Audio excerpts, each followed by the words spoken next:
Hello, everyone, and welcome to another edition of Mormon Stories Podcast. I'm your host, John DeLynn. It's July 18th, 2020. And today we have what I feel is one of those really historic Mormon Stories Podcast episodes, akin to the Michael Coe or the Tom Phillips or the Brent Metcalf interview. Today we are going to be interviewing Haley Wilson Lemmón. And some of you will know her name, others of you won't. We've covered the problems with Book of Mormon historicity on Mormon Stories Podcast. We've covered problems with the Book of Abraham historicity. We've talked about the Kinderhook Plates. But this is an amazing story that strikes to the heart of Mormon Church truth claims. Haley was raised Mormon. We're going to talk about her story, serving a mission, etc. She eventually ends up at BYU as an undergrad. And as she's studying along with the professor, Thomas Wayment, at BYU, she stumbles onto a research project and discovers that Joseph Smith plagiarized, that you can find instances of plagiarism, let's just say hundreds of instances of plagiarism in Joseph Smith's translation of the Holy Bible. And, we knew about the Book of Abraham, we knew about the Book of Mormon, we knew about the Kinderhook Plates, but it wasn't until a few years ago that a budding female scholar out of BYU teaches us all that there's yet a fourth instance of failed translation or fraudulent translation or non-translation, however you want to describe it, in Mormon scripture tied to Joseph Smith. And part of the miracle about this is the research comes out of BYU. So the essay that Haley wrote along with Thomas Wayment, her professor at BYU, is called A Recently Recovered Source, the Use of Adam Clarke's Bible Commentary in Joseph Smith's Bible Translation. It's an article that has recently been turned into a book chapter for a new book that has just been released called Producing Ancient Scripture, Joseph Smith's Translation Projects in the Development of Mormon Christianity, edited by Michael McKay, Mark Ashurst McGee, and Brian Hauglid. This is a book that many people are talking about. Brian Hauglid appeared recently on Radio Free Mormon, talking to RFM about the Book of Abraham. And this chapter is also in this upcoming book. And so I cannot I cannot overstate how important I think this finding is, how cool this story is, and how excited I am, Haley Wilson Lemmón, to have you on Mormon Stories Podcast. Thank you for joining us. Yeah, thanks for having me, John. Okay, so Haley, we've got a lot to cover today, and I think it would be fun to just start with your story. So you have a Mormon background. Yeah. So why don't you give us a bit of a background on your Mormon story? Yeah. So like you said, I was born in the church and raised in the church. My mom was a convert when she was young, and my dad was born in the church. So I have some good Mormon stock in my family. I was really invested growing up. From as long as I can remember, I was so invested. And I wasn't just invested, I was happy in the church. I sent you some notes earlier about how I didn't just attend church, I took notes in sacrament meeting. And I didn't just attend seminary, I took notes in seminary.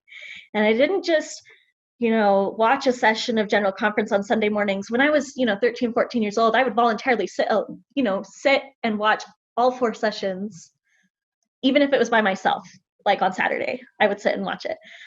So I was super invested. And even looking back, I have since been diagnosed with anxiety and depression, and I can see that my investment was in large part due to my anxiety. Mormonism creates a great and sometimes hurtful environment for people who thrive on checklists, right? You have your boxes you can check, you have all your things you can do. And on the one hand, that's great because you're like, this is how I'm doing in my righteousness level, I guess we'll say. But also it can be really difficult because it leads to a lot of guilt. And that was definitely something that I balanced growing up. And so I almost made it stricter for myself. I mentioned in some of my notes that when I was about 15, I decided that I was going to be that much more righteous and only read LDS fiction and Christian fiction and maybe some classics here and there if they weren't too racy, right? And so I did that for like a good 10 years. I only watched movies that I felt would be okay if Jesus were there, and only read books that I felt would be okay if Jesus were there. So I was so invested. I never needed to be told to go to church. And so, yeah, it just made sense for me to end up at BYU. Like, it just seemed like the natural place for me to go. Haley, have you heard of the term scrupulosity at all? Scrupulosity? Yeah.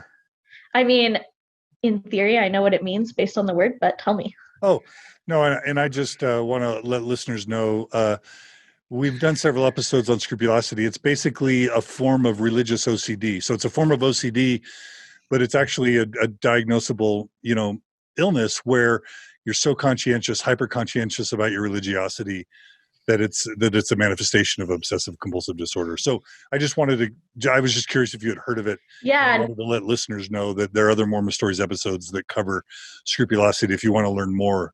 And I'm not trying to diagnose you. I'm just curious if you had. No, yeah, I mean, I've done tons of therapy surrounding my relationship with the church and leaving the church. And yeah, we definitely have identified a lot of compulsions that I had developed for myself to make me feel like I was as faithful as I could be. And that really came out on my mission too. And we can talk about that. Yeah. Keep going. But yeah. Thank you. Yeah. Yeah. So I ended up at BYU, and I kind of found my way to the Ancient Near Eastern Studies program, which is basically the closest thing BYU has to religious studies. And when I started out, I was like, oh, Jesus, I'll get into this and, maintain my testimony and, learn about the scriptures, and that's what I will do. And I actually didn't get into any research type stuff until I came back from my mission. So in, what was it, October of 2012? Was that when the age change was, I believe? Sounds right. For missionaries. Sounds about right. Yeah. So I was 20 at the time, and I had been thinking about going on a mission. And then when the age change came, there's that compulsion again. I was like, I got to go now. I should be getting my papers in like this week. Like, there was all this like anxiety around, now I have to go. And I got called to the country of Panama in Central America. And so the age change happened in October. I left for my mission in April of 2013, and I turned 21 in August of 2013. So that's kind of the timeline. How was your mission? It was good, I guess. So I had studied Hebrew before my mission, so the language aspect wasn't too frustrating. It was Spanish speaking. So I already had experience learning the language, so I picked up Spanish pretty quick. And I was put with companion. I didn't have an English speaking companion until my last companion. So I was, thrown into the fire, and that was fine. But I actually I don't know, I would say about 6 months in, I got injured on my mission. I had sprained my ankle multiple times on my mission, but I was so anxious that I just needed to work, and I couldn't not work. And so I would ice it for an hour, and then we would go back out. And I would, I literally basically walked myself into the ground. Like, it got to the point where I just sprained it so badly I couldn't walk. Mm-hmm. And that was when, and so yeah, I went to the hospital, and they put a cast on my foot and put me on crutches. And even then, I still tried to go out and proselytize. And we walked. There were no bikes. There was no car. And so I would still try to go out on my crutches and proselytize, because I just couldn't. My anxiety was such that I couldn't just stay inside. I mean, I got to the point where I had to, like when it was raining, obviously I couldn't go outside, but Yeah, and so then I was in physical therapy so once my cast came off, they wanted to do surgery on it because I'd sprained it so bad that the bones had separated in my ankle. But the mission was like, we don't want to pay for that. And so they sent me to therapy in the city, and I did therapy for 6 weeks, and then I got back out and just wore tennis shoes my whole mission. But so that kind of shaped a good chunk of my mission. But that anxiety was always there. On your mission, there's the obsession with the numbers. How many people do you talk to every week? How many lessons do you teach? How many people come to church? And on the one hand, it was a good measure of what I perceived as my success, right? It was a way to measure my success. But at the same time, it was also, oh, we talked to 170 people this week, but nobody came to church, right? And you have that rhetoric in the mission of like, if you're not seeing baptisms, then you're doing something wrong. Maybe you're getting up 5 minutes late, or maybe you're not studying with your companion the full hour. There's all that kind of rhetoric of if you're not, and I saw 6 baptisms my whole mission, right? So it was really hard for my anxiety to like sit there and look and be like, we talked to 150 people this week, taught 55 lessons, and nobody came to church. And even like I pushed us so hard that when I left my last area, my companion, I'm in touch with my last companion. We talk pretty frequently, but she said right after I left, the elders thought that we had made up our numbers because of how high they were. And then all of a sudden they weren't high because I wasn't there being like, we are out at, 10 after language study, and we don't come in until 9:30, and we don't stop until then. And I mean, we all have knee problems now because of all the walking, but it was definitely a very anxious time. And the hard thing was, at that time, I thought, oh, this is just Satan trying to make me feel like I'm, not doing enough, or telling me I'm doing something wrong and I need to fix something in order to have more success. But then you have the flip side of, well, maybe this is the Spirit telling me I'm doing something wrong too. So it's a lot. And I remember coming home, even on the plane, I was like, will everyone know that I didn't do everything I could have? Because that's how it felt coming home. I felt like I didn't do enough. I should have, because I was injured for 3 months, I should have extended my mission like my mission president said I could if I wanted to.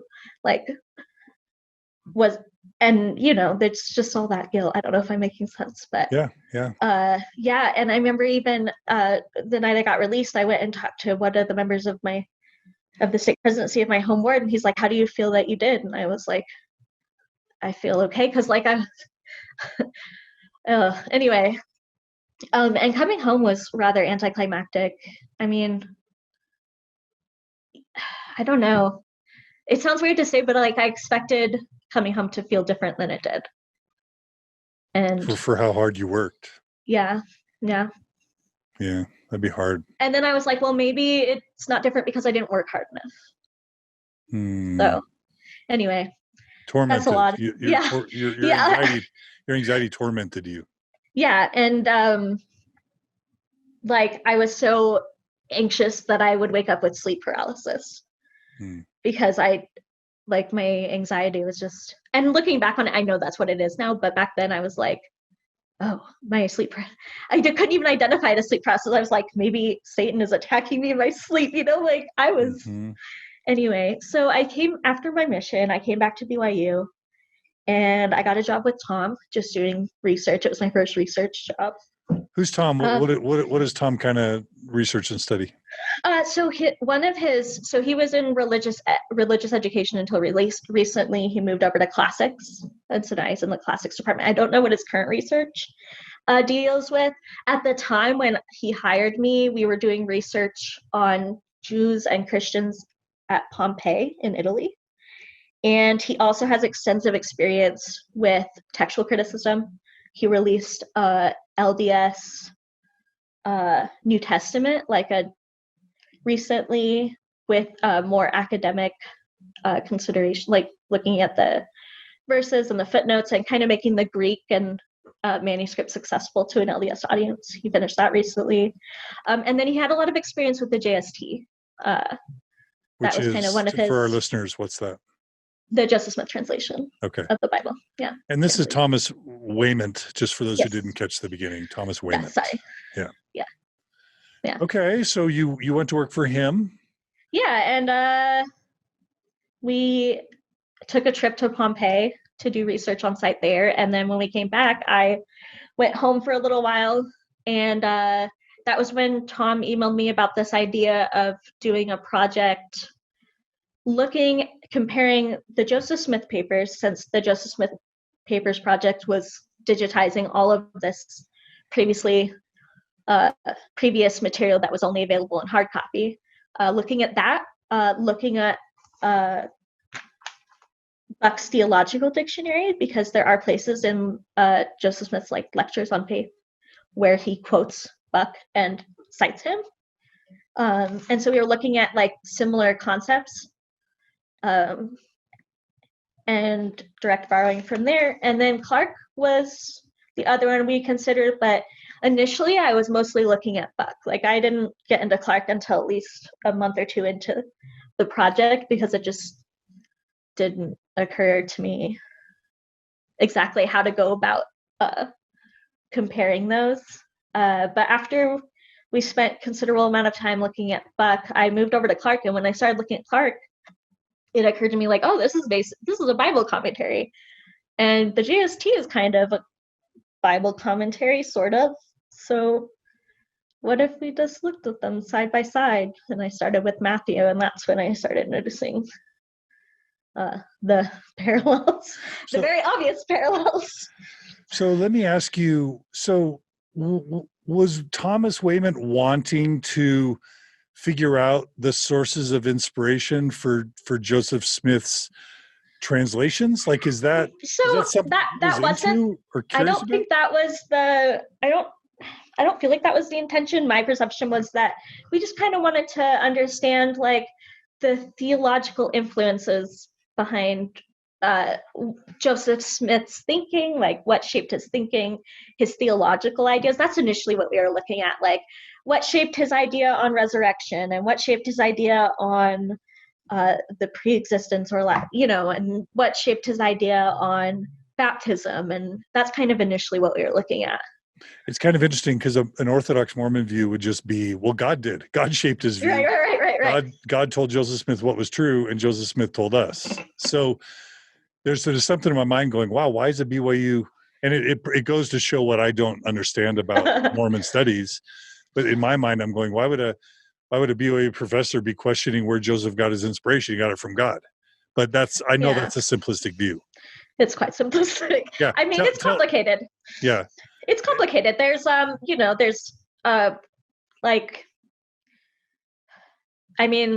there's ranges of opinion and belief within any department, right? There's ranges of opinions, and for example, at Notre Dame, there are people who will research the theology behind the worship of Mary, and others who wouldn't dare touch that, because it's a Catholic thing. It's all over the place, for sure. And yeah. Okay. So if it's okay, then should we dive into talking about the Joe Smith translation and the Adam Clarke commentary? Are you ready for that? Or is there anything else you want to tell about your story? I'm looking. Very important thing. While I was on my mission in April of 2014, I started writing my now husband. Okay. So that's important. Oh, sorry. I forgot about that. His name is Mitchell. Right. He was on a mission in Argentina at the time. And we basically wrote without meeting for almost the whole 2 years of his mission. And my mom set it up, so she's quite proud of that. Nice. But yeah, so that's kind of important to the story a little bit. Okay. That's great. Yeah, it's very important. Yeah. So we can get into the paper and then, yeah. Okay. So what I wanted to do as we start this part of the conversation is let's start with what kind of the, we recently, a couple of years ago, Richard Bushman admitted, in a private conversation with some, progressive Mormons in Salt Lake City that the church was going to have to change its historical narrative because the historical narrative that it had been teaching its members for over a century was untrue or false. I remember that. Yeah. Not that Richard Bushman didn't believe in the Church's truth claims, but that he admitted that the church was teaching false history. And again, not even necessarily saying that they were doing it intentionally, but just that the history that the church has been teaching its members, has been false. and so what I want to start with is what would the story of the Joseph Smith translation have been taught? How would it have been taught to the by Orthodox CES instructors or in manuals to the membership? Let's start with prior to the paper and everything. Yeah. Like just set up like what we thought or what we would have thought before and how we would have thought of it. So I will say that I don't think my perception was that it is not as canonized as, say, like the Book of Mormon or the Book of Abraham. The Joseph Smith translation. Yeah. I would say that it's definitely, it's not an ancient, Mormonism doesn't see it as an ancient text, so I didn't ever feel like it was maybe as held in such high regard as something like the Book of Mormon. Your paper refers to it as nearly canonical. nearly, yeah. I mean, like a lot of things, right? But tell us the story of the Joseph Smith translation as the correlated story of the Joseph Smith. Okay, so essentially the correlated story is that Joseph Smith felt inspired to restore things to the Bible that had previously been corrupted during the Great Apostasy, right? Whether that was just restoring things that had been taken out or clarifying doctrine and theology or, things like that. And it's so hard for me to remember if I was taught that there were scribes or not, because anyway, but he basically, under the inspiration of the Spirit, restored lost truths to the Bible. Basically, is what I remember learning. Yeah, and he, obviously, in, let's just say, the traditional Christian world, there's probably few things that would be considered more blasphemous than, or presumptuous, or outrageous than for some, New England uneducated person, relatively uneducated person in 18 whatever, to be saying, I'm going to rewrite the Bible. So what powers would we have been taught, or would Joseph Smith have claimed to have had powers or authority to be rewriting the Bible for mankind? Right. Well, the correlated narrative is that Joseph Smith is restoring the church that Christ built upon the earth during New Testament times, right? And so that was his authority, because he had, the priesthood given to him by, was it Peter, James, and John? It's been a long time since I looked at the narrative. But yeah. And so through that authority, he had the authority to, restore this stuff, because that was his calling. And then the correlated version. Right. And then like with the Book of Mormon and the gold plates, and like with the Book of Abraham and the papyri, what special powers were we taught Joseph Smith had? I feel like this is Sunday school, but anyway. We were taught that he had the gift and power of translation, of being able to, I don't know if that's what you're looking for. Yeah, but, exactly. Yeah. The ability to translate what? Ancient, other languages that he couldn't have any way of knowing, or texts that the world was meant to have, that was saved for the Mormon church, basically. So you could translate from Reformed Egyptian to the Book of Mormon, from the papyri, Egyptian to Book of Abraham. And so this was sort of him saying, I've got special powers. I've got authority from God and special powers to rewrite the Yeah, Bible based on inspiration. There's a source where Joseph talks about how one day he was reading the Bible and the truth of it was opened up to him, and he was able to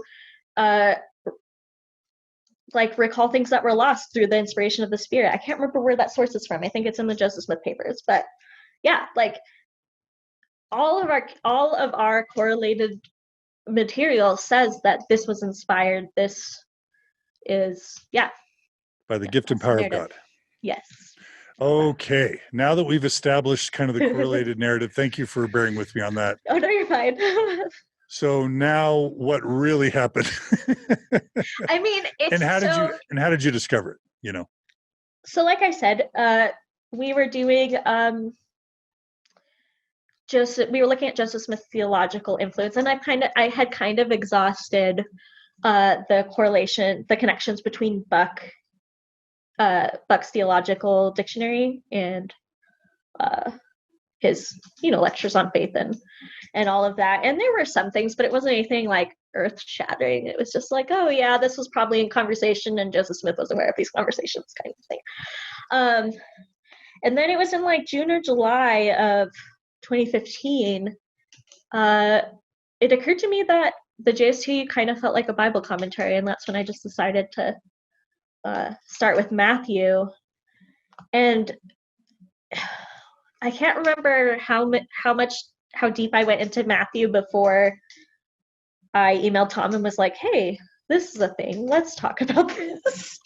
But yeah, and then I just spent the summer after I showed Tom the initial discoveries. It was definitely a 50-50 effort. He kind of explained to me what we should be looking for in terms of within text criticism, like what constitutes for lack of a better word, like a plagiarism, right? So 6 words or more is a definite direct borrowing. Anything less than that is typically thought to be an influence, right? So that's what we were looking for when we were going through. Okay, so just a couple quick questions. Number one is, where was your testimony when you started, when you started studying this stuff for Thomas Wayment? Yeah, so I mean, what was great about my program is it did expose us to difficult things. For example, the documentary hypothesis in the Old Testament, which claims that Moses is not the author of the first 5 books of Moses, as the Bible says. So that was related to the Old Testament. Within the New Testament, the concept of the Q source, basically an oral narrative of what happened. Anyway, so I had some experience dealing with difficult issues outside of Mormon scholarship. But that was okay because, I'd always been taught that the Bible was an imperfect text, right? And yeah, so it didn't. What about Book of Mormon historicity, Book of Abraham historicity, and kind of CES? Yeah, so I hadn't come across any of that. And it was, so this project made me aware that scholarship like that existed for the Book of Mormon and for the Book of Abraham, right? Because I'd come across it for the New Testament and the Old Testament, and that wasn't an issue. But I had never realized that there was that kind of scholarship for the Book of Mormon. And that was kind of something that I stumbled across on my own.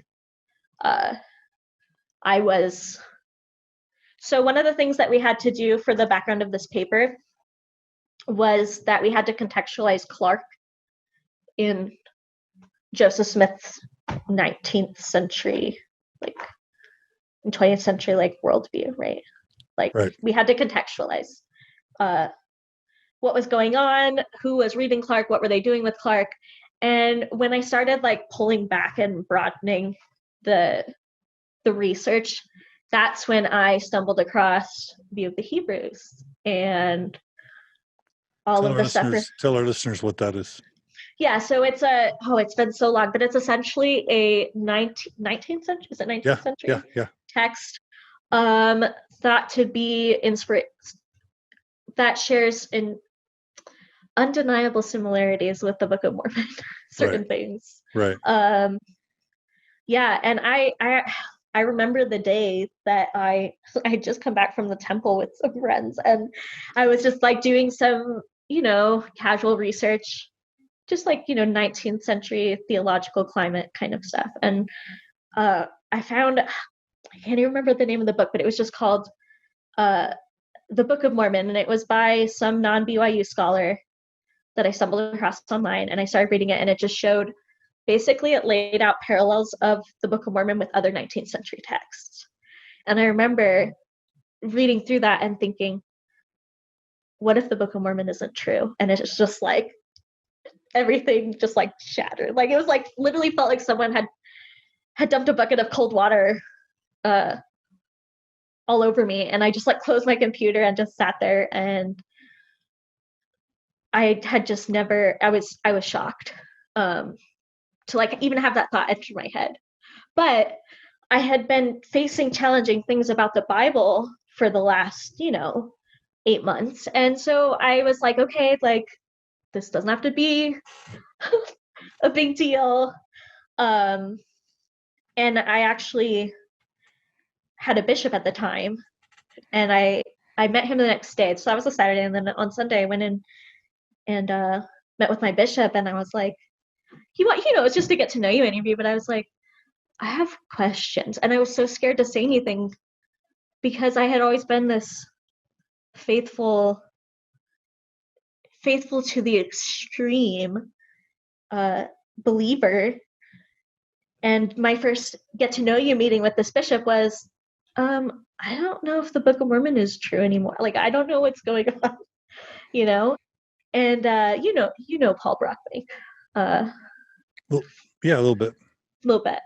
And he was like, "This is fantastic." Oh yeah, I know Paul very well. Yeah, Paul's great. Yeah. Paul's great. He was quite excited. He was like, "This is good. This is healthy. This is normal." Like, he really kind of slowed me down a little bit, even though I proceeded afterwards to go through a very intense and excruciating faith crisis. He definitely helped me realize that while it felt like a part of my world was ending, there was, things were opening up. It was scary, but it was exciting. Yeah. Anyway, so the way he couched it was quite helpful. The Clarke and JST stuff did not make me lose my faith. I think I was kind of moving in that direction slowly across ever since I came back from my mission. I think there's just like a slow kind of progress, and that the fact that it was just the Book of Mormon was just, it was because, we grew up with the narrative that either the Book of Mormon is true or it's not. And if the Book of Mormon is true, the church is true. And if it's not true, then the church is not. Right. And I feel like we might be going away from that a little bit, but not a lot. The church might be moving away from that a little bit. We'll talk about that later when we talk about the Producing Ancient Scripture book. But let me ask you, so when you sit down with Thomas Wayment and he starts mentioning the criteria, kind of outlining the criteria for plagiarism, again, the bells in my brain go off. Is he not immediately like alarmed, like, oh my gosh, we're starting to mention the word plagiarism in association with what, many consider to be Holy Scripture? Was that at all a thing in your early conversations with him or not? And if not, why? I don't want to speak for Tom, but what I will say is that the whole time he was so we frequently had conversations about how are you, like, he would ask me how I'm feeling about this, and how I was feeling about things, and if I was comfortable and if I was okay, because we both knew that it was a challenging topic, and when we initially made the discovery, we were excited, like, because it was a big deal, and so there was excitement there. but the type of big deal that could cause a lot of problems for a BYU Yes. professor. So I'm just Yes. wondering why. You don't have to answer for him, but I'll just tell you, I'm wondering why Thomas didn't just shut this down and say, I could lose my job. This could hurt the church. This could be really embarrassing or difficult. But to his credit, he didn't. And I'd be curious to know why he didn't just shut it down, but maybe you don't know. I mean, or maybe he just has a lot of integrity. That's what I was going to say. As an academic, like there's a certain amount of integrity that exists with research and with what you find. And I think it just came to academic integrity, and like, this is something that people need to know about. Like, this needs to be shared. And so, I don't want to get too much into any of that, but well, kudos to you and kudos to Thomas, to Professor Wayment for having integrity and following the truth wherever it leads. Yeah. So talk about what your process of comparing, and then let's talk from this article, you talk about various types of plagiarisms or borrowings. I don't think the term plagiarism is used in the article, but no, I talked to you beforehand. You're okay using that term. Yeah. And I'm okay using that term, because we know Joseph Smith plagiarized in the Book of Mormon and elsewhere. So talk about the process and give us a sampling of the types of things you discovered, so that the listeners can understand a bit about how blatant and obvious and sort of irrefutable these I think your article says hundreds of examples of plagiarism. Yeah, so we didn't include them all because there were too many, and we just and we just put together an appendix of the most striking ones, right? So like, when I was doing the research, I had an individual Word document for each book of the Bible, and there's pages of comparisons to put it into perspective. Some of them are more interesting than others. But take us through like a top 5 or a top 10, however many you think we can communicate over audio. Okay, yeah. So I actually knew this would happen because Bill made me do it too, but I actually just pulled up the article because I think we put the best ones in our article. Yeah. So for those who haven't read it, so Joseph relied on Clarke for numerous types of types of borrowing, I guess. Like, there were numerous things he was using Clarke for. Your article starts by actually talking about whether it's probable that Joseph had an access to a copy of it. Yeah. And it talks about where he likely got it from. Why don't we just talk about that first? Great. Yeah. So it's unsure exactly how he got it, but what is really clear is that he somehow got it, right? So part of the background research that we did was looking at we looked at bookseller lists to see where Clarke was being sold, and we looked at other sources to see who was aware of Clarke and who might be talking about Clarke. And an interesting discovery that we found was Alexander Campbell was a Methodist preacher, and he uses Clarke in a very similar way that Joseph Smith uses him in his JST work. So we did speculate that maybe Sidney Rigdon made Joseph aware of Clarke, but we never found a way to exactly bridge the gap between Campbell, Rigdon, and Joseph Smith. There's no source that we found that's like Joseph saying, and then Rigdon pulled Clarke off the shelf and we read Matthew. Like, there's nothing like that, unfortunately. But what we did look at is Clarke is a Methodist Bible commentary. Joseph Smith, for lack of a better term, loved Methodism even into the late 1820s. He would occasionally attend gatherings, and his wife, Emma, had Methodist family members. And there is actually a source that we pulled of Nathaniel Lewis, who is Emma's uncle, confronting Joseph about the Book of Mormon and mentioning Clarke in that conversation. I will say that event is written down years and years after Joseph's death, so it should be taken with a grain of salt. But there are numerous accounts of it that even mention Lewis, who was a Methodist priest, I believe, even talking about pulling it off the shelf and showing Joseph Smith Clarke's commentary.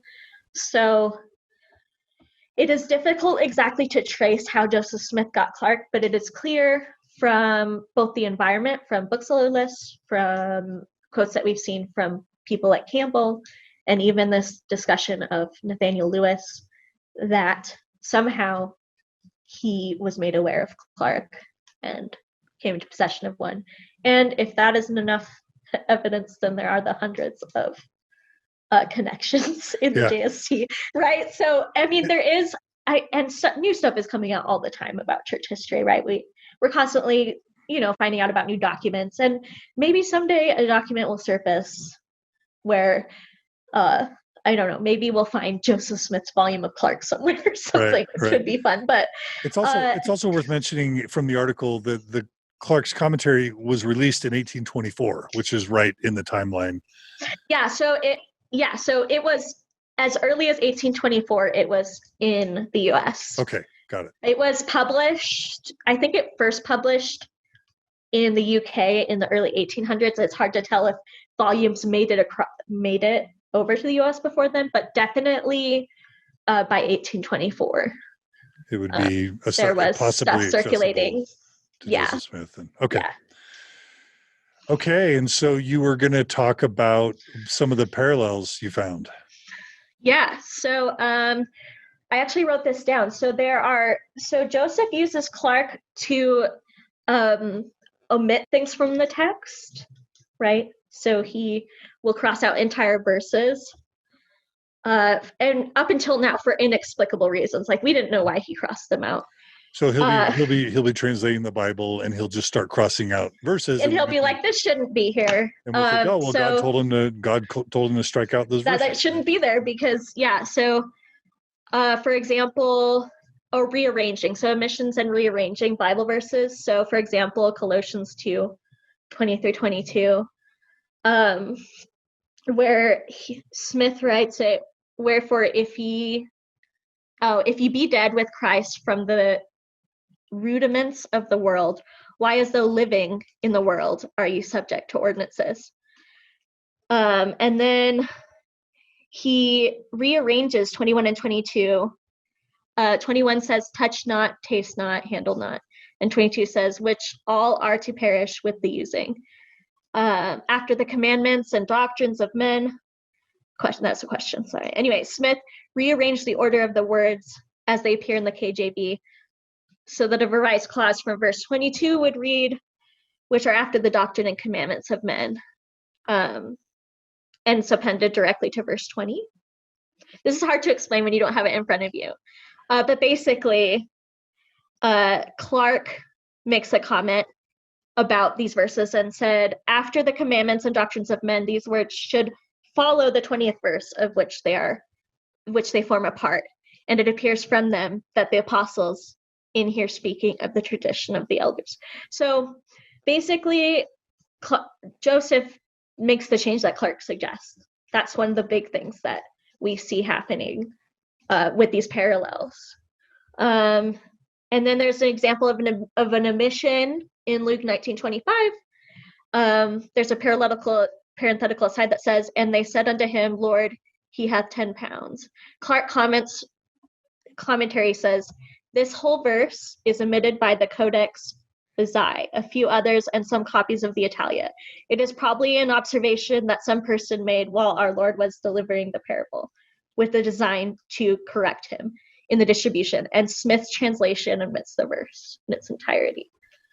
So on some level, and that was kind of one of the most shocking things, Joseph Smith considered Clarke's commentary authoritative on some level, enough that he felt like he could make these changes based off of Clarke's observations. Talk about the unicorns in Riem. Oh yeah, yeah. That was actually a really exciting one because for a long time, no one could figure out, well, why is Joseph doing this? But it's Clarke. So, I had forgotten that the Bible mentioned unicorns. Yeah. And so Clarke in Isaiah 34:7 uses the word unicorns. And Clarke says, and the unicorns shall come down with them. And Smith in this same verse changed unicorns to re'em, which is the Hebrew. That's R-E-E-M. Yeah, it's the Hebrew transliteration of, I guess, what is our English word unicorn. And Smith revised his translation at the passage and reads, and the re'em shall come down with them.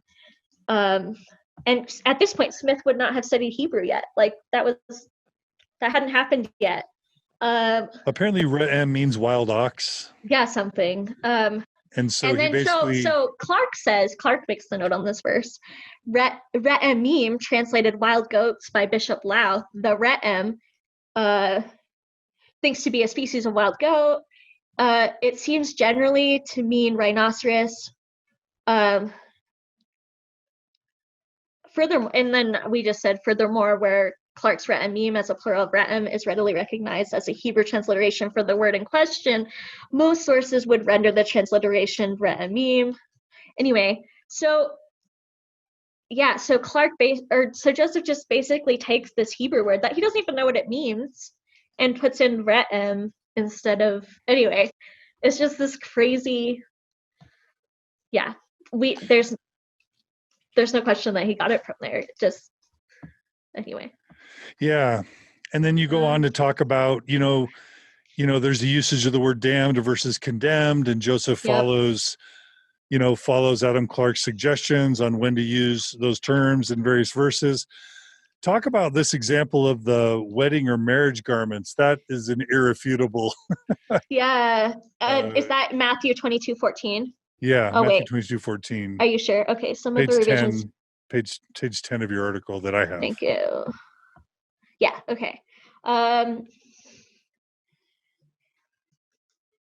So Matthew 22:14, for many are called, but few are chosen. Is that the one you're talking about? Yep. Okay. In that verse, Smith added an explanatory comment in the end of the verse so that the concept of being chosen by God would be denoted by the possession of a wedding garment. For many are called, but few are chosen, wherefore all do not have on the wedding garment.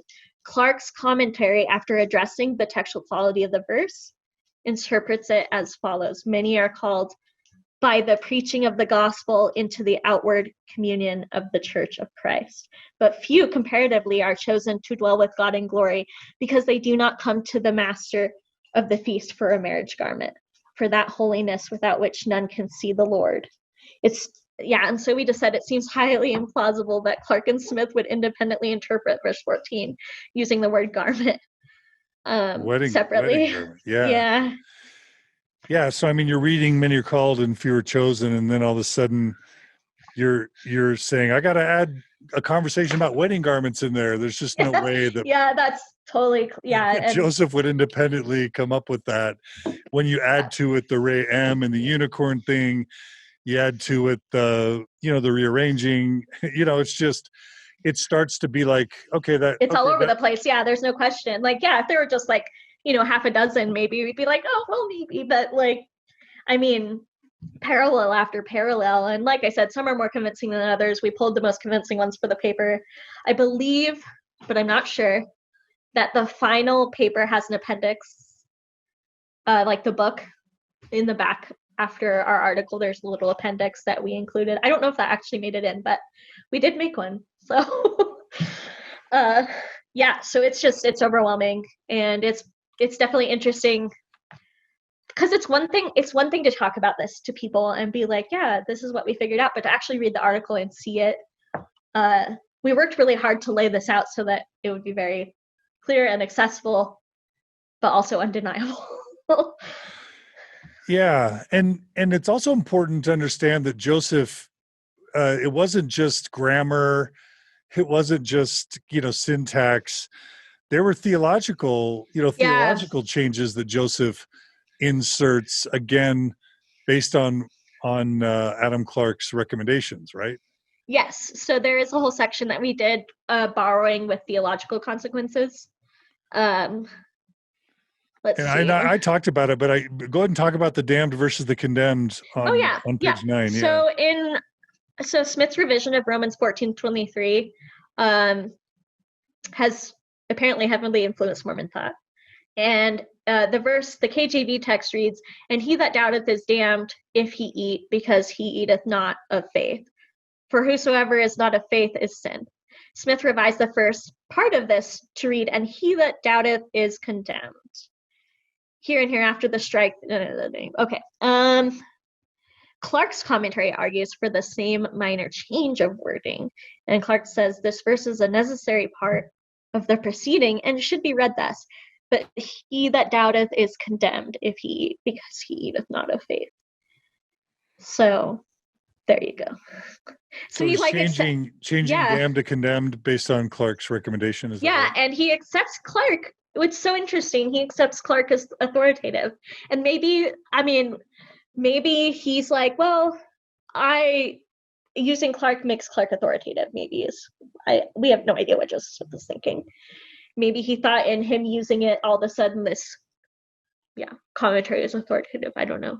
But yeah, it's you can't read these and not acknowledge that Clarke was relied on for the Joseph Smith translation. And then you there are various sections of the types of changes he made. You've got another section on borrowing to harmonize the scripture. Talk about why Joseph would feel the need to harmonize the scriptures. Yeah, so that's on page 11. Yeah, I have to refresh my brain. That's the Mark 8:29. Thou art the Christ. So Joseph seems to have relied on Clarke for his authority on manuscripts, right? There are so many manuscripts of the early books of the New Testament, right?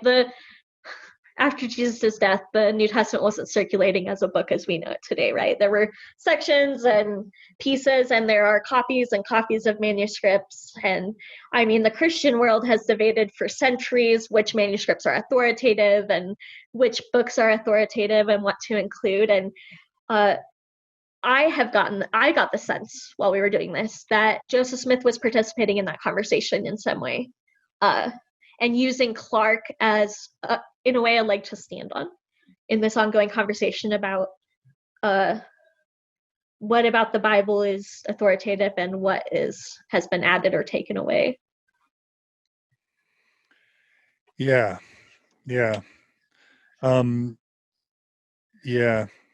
Another example that I thought was interesting, he changes the word from intercession to complaint, again, following Adam Clarke's recommendation.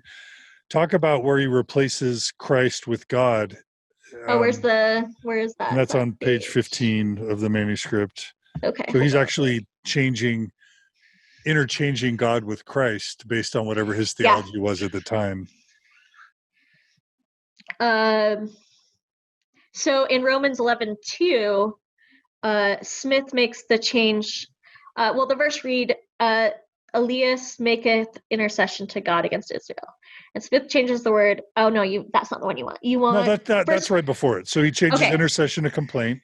Yes, and then in 1 John 3:16, Joseph changes God out for puts Christ in place of God. And the verse says, "Hereby we the love of God, that he changes it to Christ. Hereby perceive we the love." Yeah, there we go. "Hereby perceive we the love of God," but he puts Christ. And the change is obviously meant to clarify the identity of God. And then you have Clarke's commentary noted the verse was itself interpreting John 3:16 and thus refers to the Son.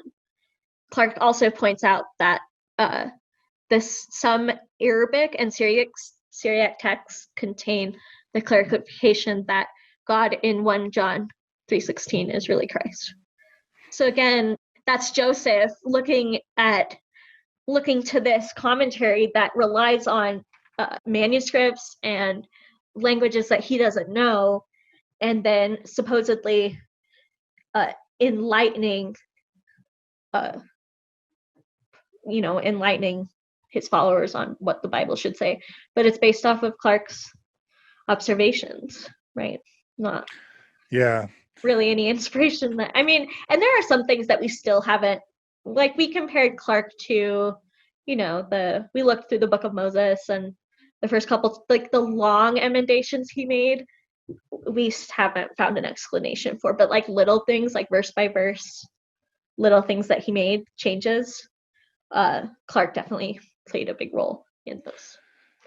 Yeah, replacing words like changing thy to thee, and like you said, there's hundreds of examples.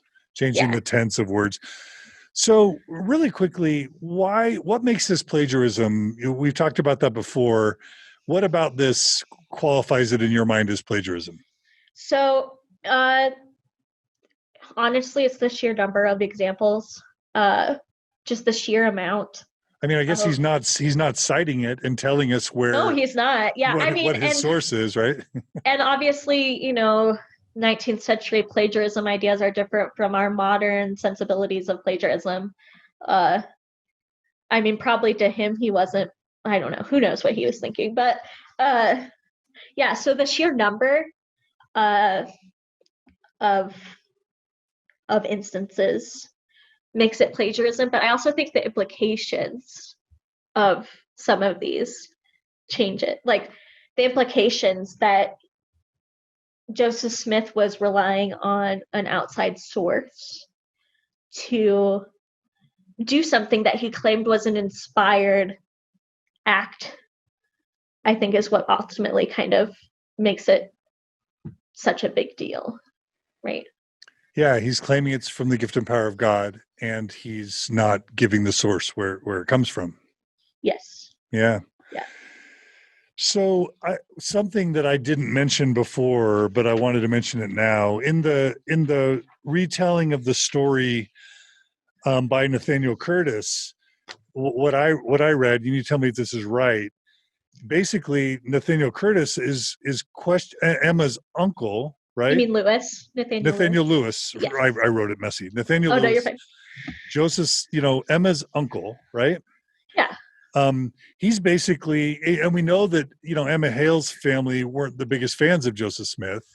We know that Joseph and Emma had to elope because Emma's dad, Isaac Hale, thought Joseph was a problematic character, probably a charlatan because of all the treasure digging stuff. So tell us the story of, why Nathaniel Lewis pulled the book down and how he sort of had a mini confrontation with Joseph. Yeah, so he basically, I'm finding the section in the paper, but Nathaniel Lewis. Thank you. You can read it if you want, or I can. Oh, it's fine either way. Go ahead. Okay. Let's see. Where does it start? So Nathaniel Lewis, the uncle of Joseph Smith's wife, Emma Hale Smith, claimed that Smith likely possessed a copy of Clarke, or there was a copy of Clarke in the room that Joseph had at some point been in.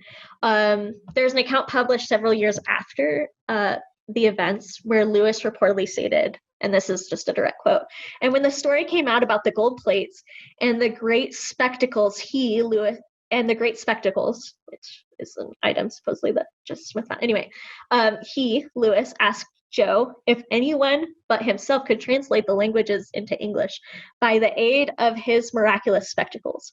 Or, being answered in the affirmative, he proposed to Joe to let him make the experiment upon some of the strange language he found in Clarke's commentary, and stated to him if it was even so, and the experiment proved successful, he would then believe the story about the gold plates.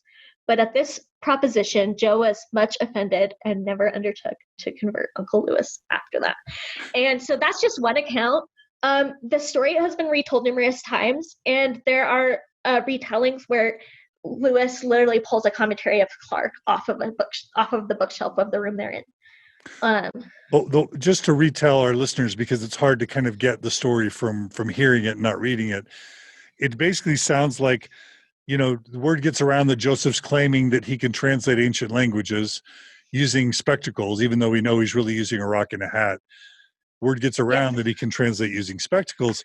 So Nathaniel Lewis says, okay, Joseph Smith, I've got this Adam Clarke commentary that has Hebrew. Is that right? Yeah, Hebrew, and I think there's some Greek in there. And it would have also provided translations. So Nathaniel Lewis is like, all right, Joe, translate this Hebrew or Greek into English. And Joseph recoils. And I'll believe you, yeah. and is offended that Nathaniel Lewis would dare question or challenge or ask him to actually demonstrate his power or ability to translate. And what that reminded me of is this charlatan named Uri Geller. There's a movie called An Honest Liar that my dear friend produced and made and directed, Tyler Meason.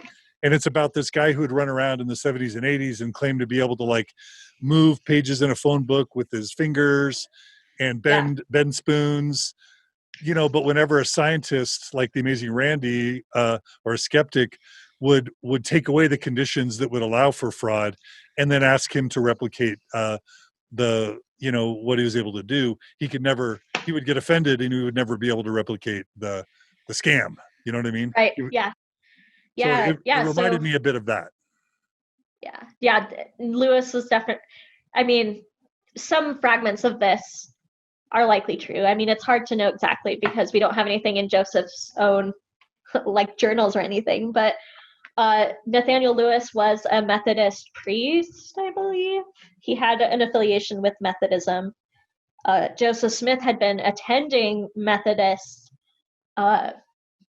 gatherings even after he reportedly had the first vision, which is what I also think is something that makes his reliance on Clarke so interesting.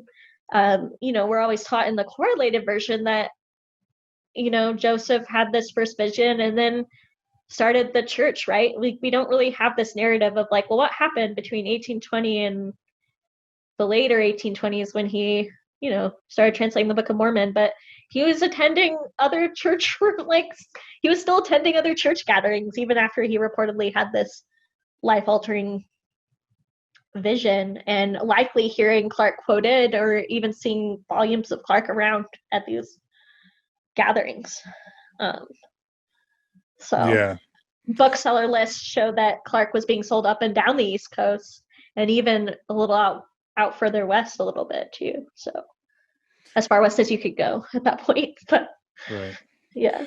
So towards the end of the article, you have a section called The Evolution of the Bible Revision, starting on page 20.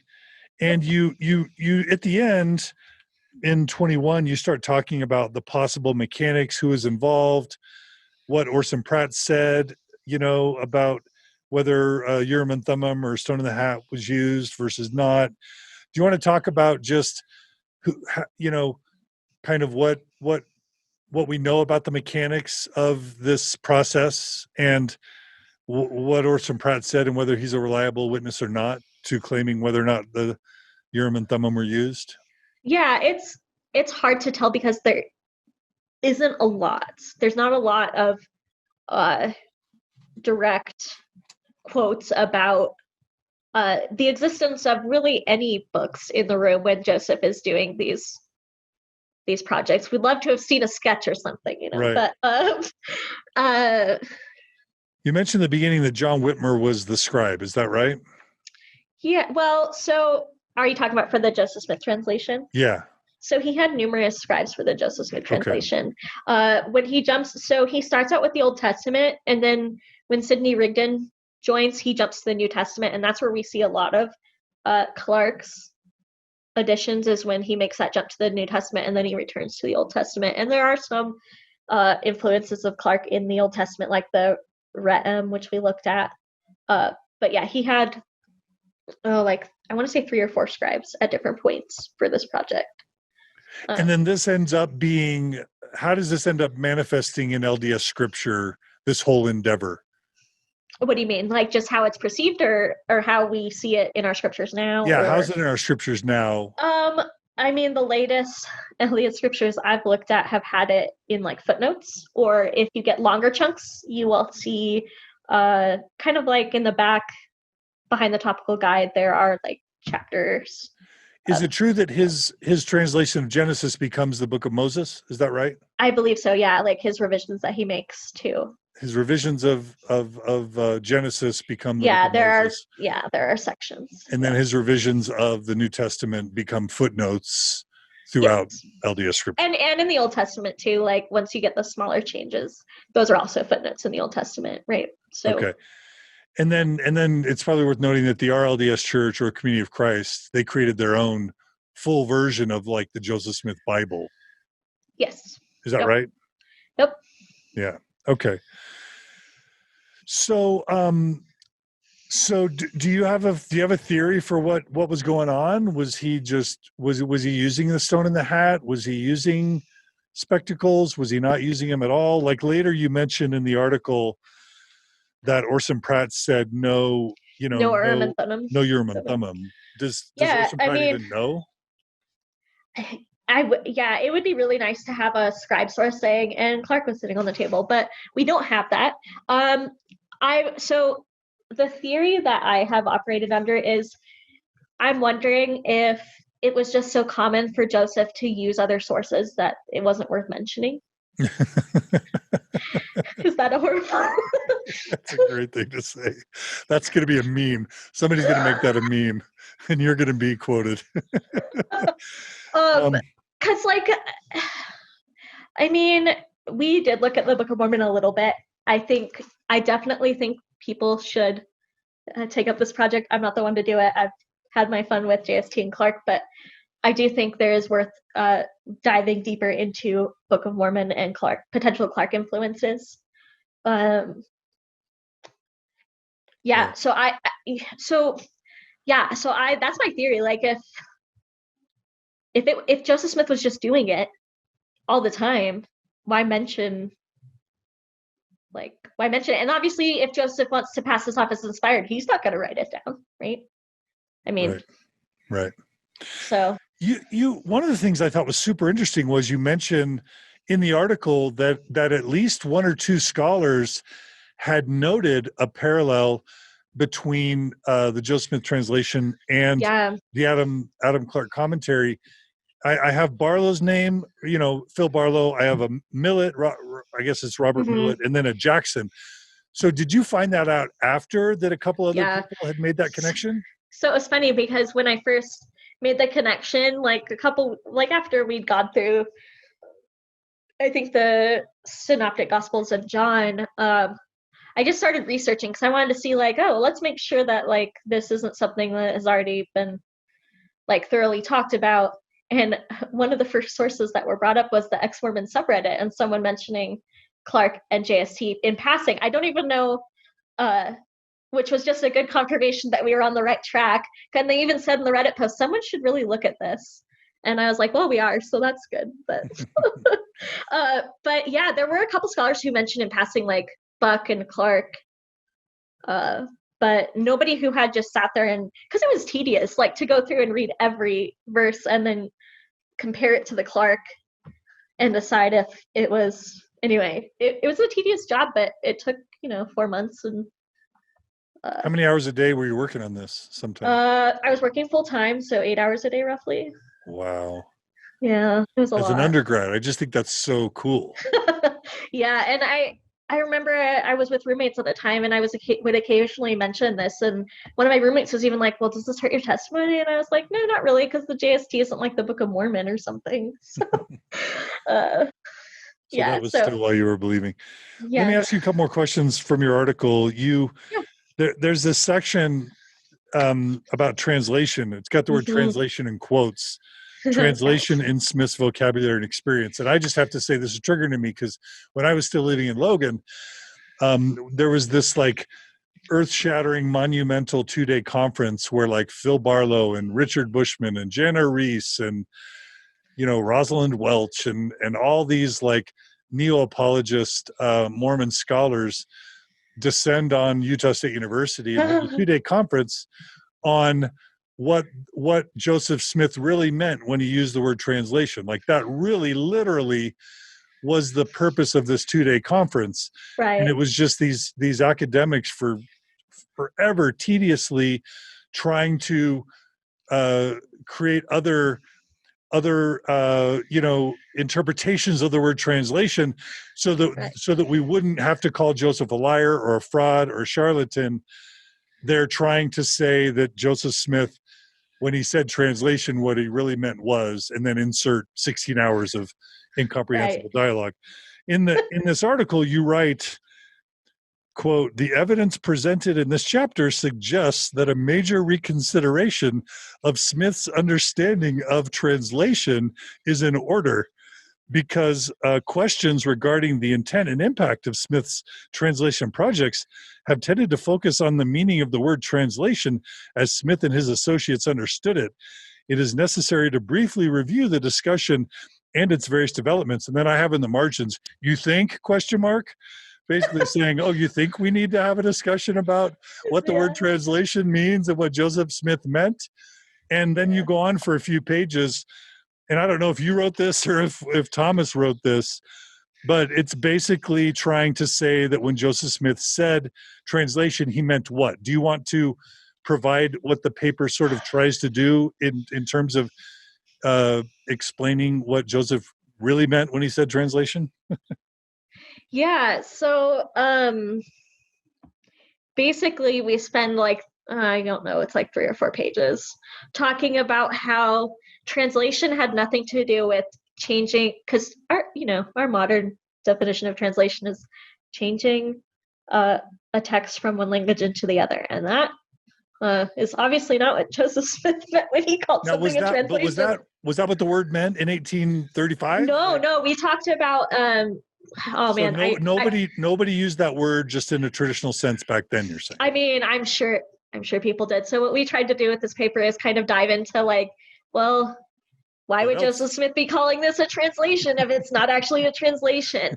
But you're not able, I just thought it was weird, you're not even able in the article to put forward the possibility that it was just fraud or plagiarism. Yeah, so I do remember doing research for this because it was like a weird rabbit hole that I had to go down, and there was like a section about translating shoes and anyway, I don't know. It was weird. Anyway, so we tried to look at we looked at the history of the scholarship of how people have attempted to reconcile Joseph Smith's projects with the idea of translation, because we've talked about it a little bit, but since the 1800s and Joseph Smith and everything, we have kind of come to realize that the church has even admitted in places that translation probably doesn't mean translation. Like we conversed back and forth. I think it was this year or the end of last year, that the church had slipped this little fact about the JST and Adam Clarke into a footnote on their site. I think we talked about that, didn't we? Yeah. And so, it's a hard thing to talk about because of the present narrative that exists in the Mormon church. It might not be as challenging as, say, like the Book of Mormon, but it's still pretty damning in terms of what its implications are for not only believing members, just for future scholarship. I'm hoping that, in the next 5, 10, 15 years that there's suddenly a renaissance of sources for Joseph Smith's projects, if you right, yeah, you know what I mean. Totally. And I mean, it's really hard to understand Joseph's intent with all of this. And so I don't know if it was maliciously done, but it was definitely not entirely truthful. Right. So in the article, you find a quote. It says in 1815, you already mentioned this, but I'm just going to read it. In 1815, there was a published reference to a cobbler's shop that would translate old shoes into new ones. And that's from Kathleen Flake. And so basically it's like, if we can find any other possible usage of the word translate that can justify the fact that that the word meant something very different in 1830 than it does now. And I can understand why in the end of this article they're scrambling to try and that's what apologists do. They take words that are commonly understood, like horse, and they try and turn it into a meaning like a taper, or from steel to some type of stone or some type of bronze or iron kind of thing.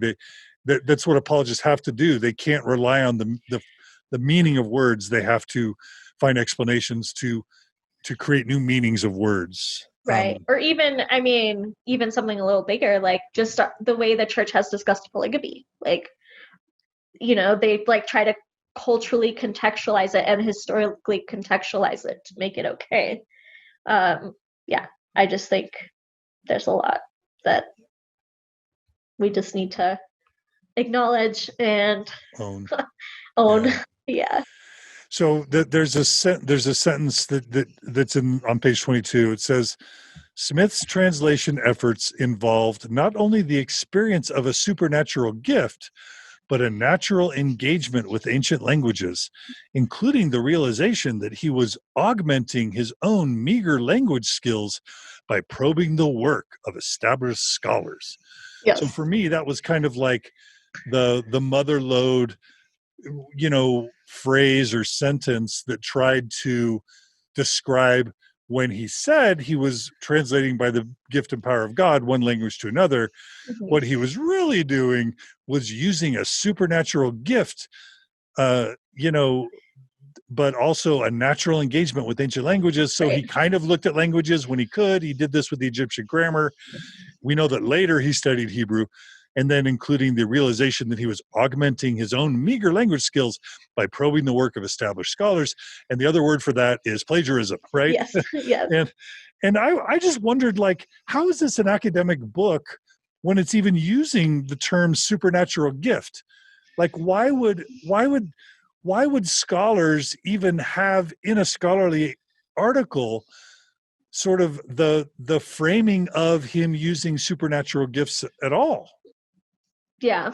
I mean, I don't quite know the answer to that. I just helped write the paper and research the paper, and Tom handled the publishing side of it. But what I can say is when we did this research, there are still aspects of the JST that are unaccounted for. Clarke does not account for all of what the JST does or what Joseph was trying to do with the JST. And so if someone wants to try to reconcile this with a faithful perspective, we did leave room for that in this paper. Sure. And it's fine if people want to draw those conclusions. It's just weird. It's always been the weird thing of Farms or FAIR or the Neil A. Maxwell Institute to try and synthesize. To do this academic work and then try to take a step back and be like, but wait a second. Yeah, I know what you're saying. Yeah, there are a couple other things I want to read just to close this article, and then we'll talk about the aftermath of this article. You quote Phil Barlow, who was at one time and probably still is a dear friend of mine.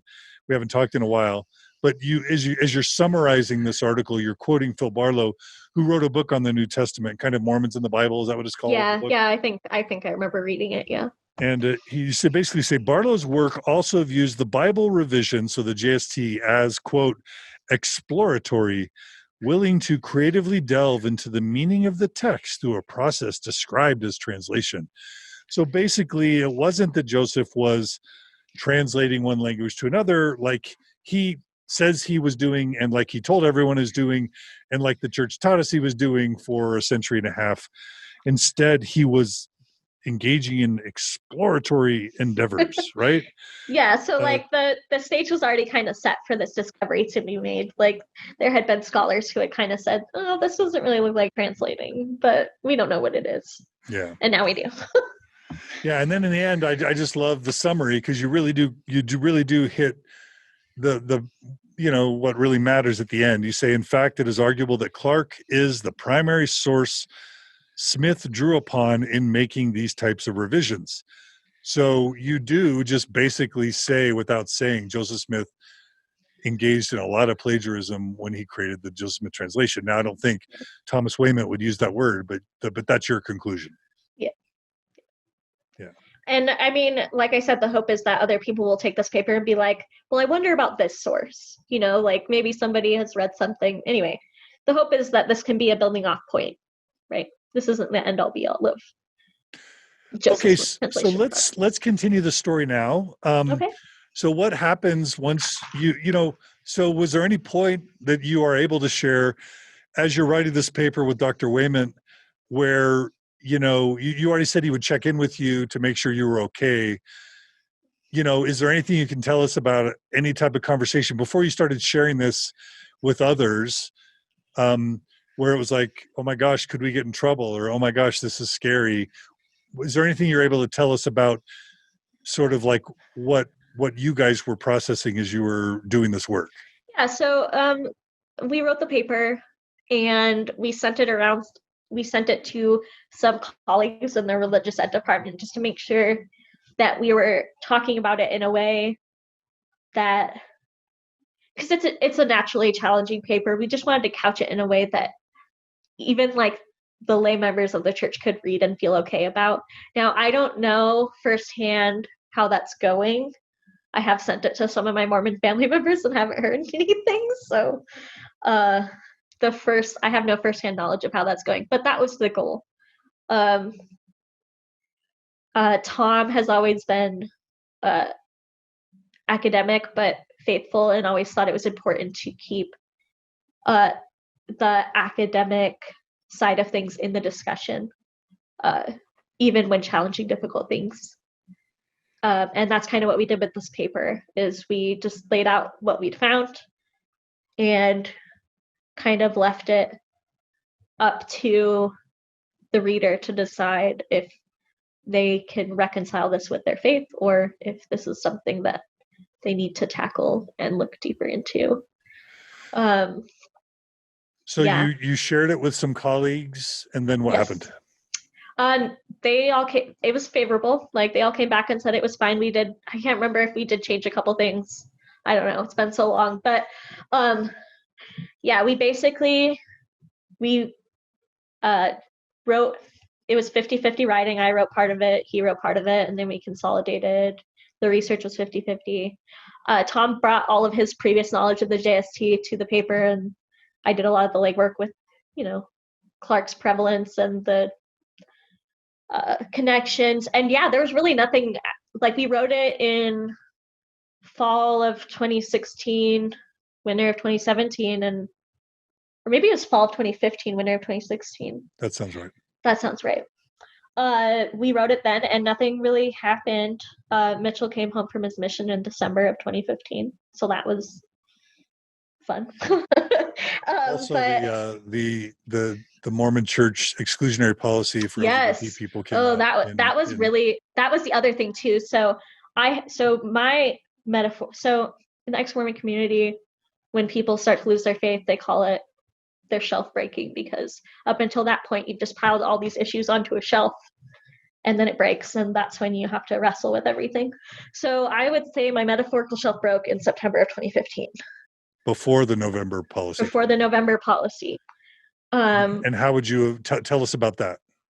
So that I kind of mentioned it a little bit, just that first initial thought of like, what if the Book of Mormon isn't true, right?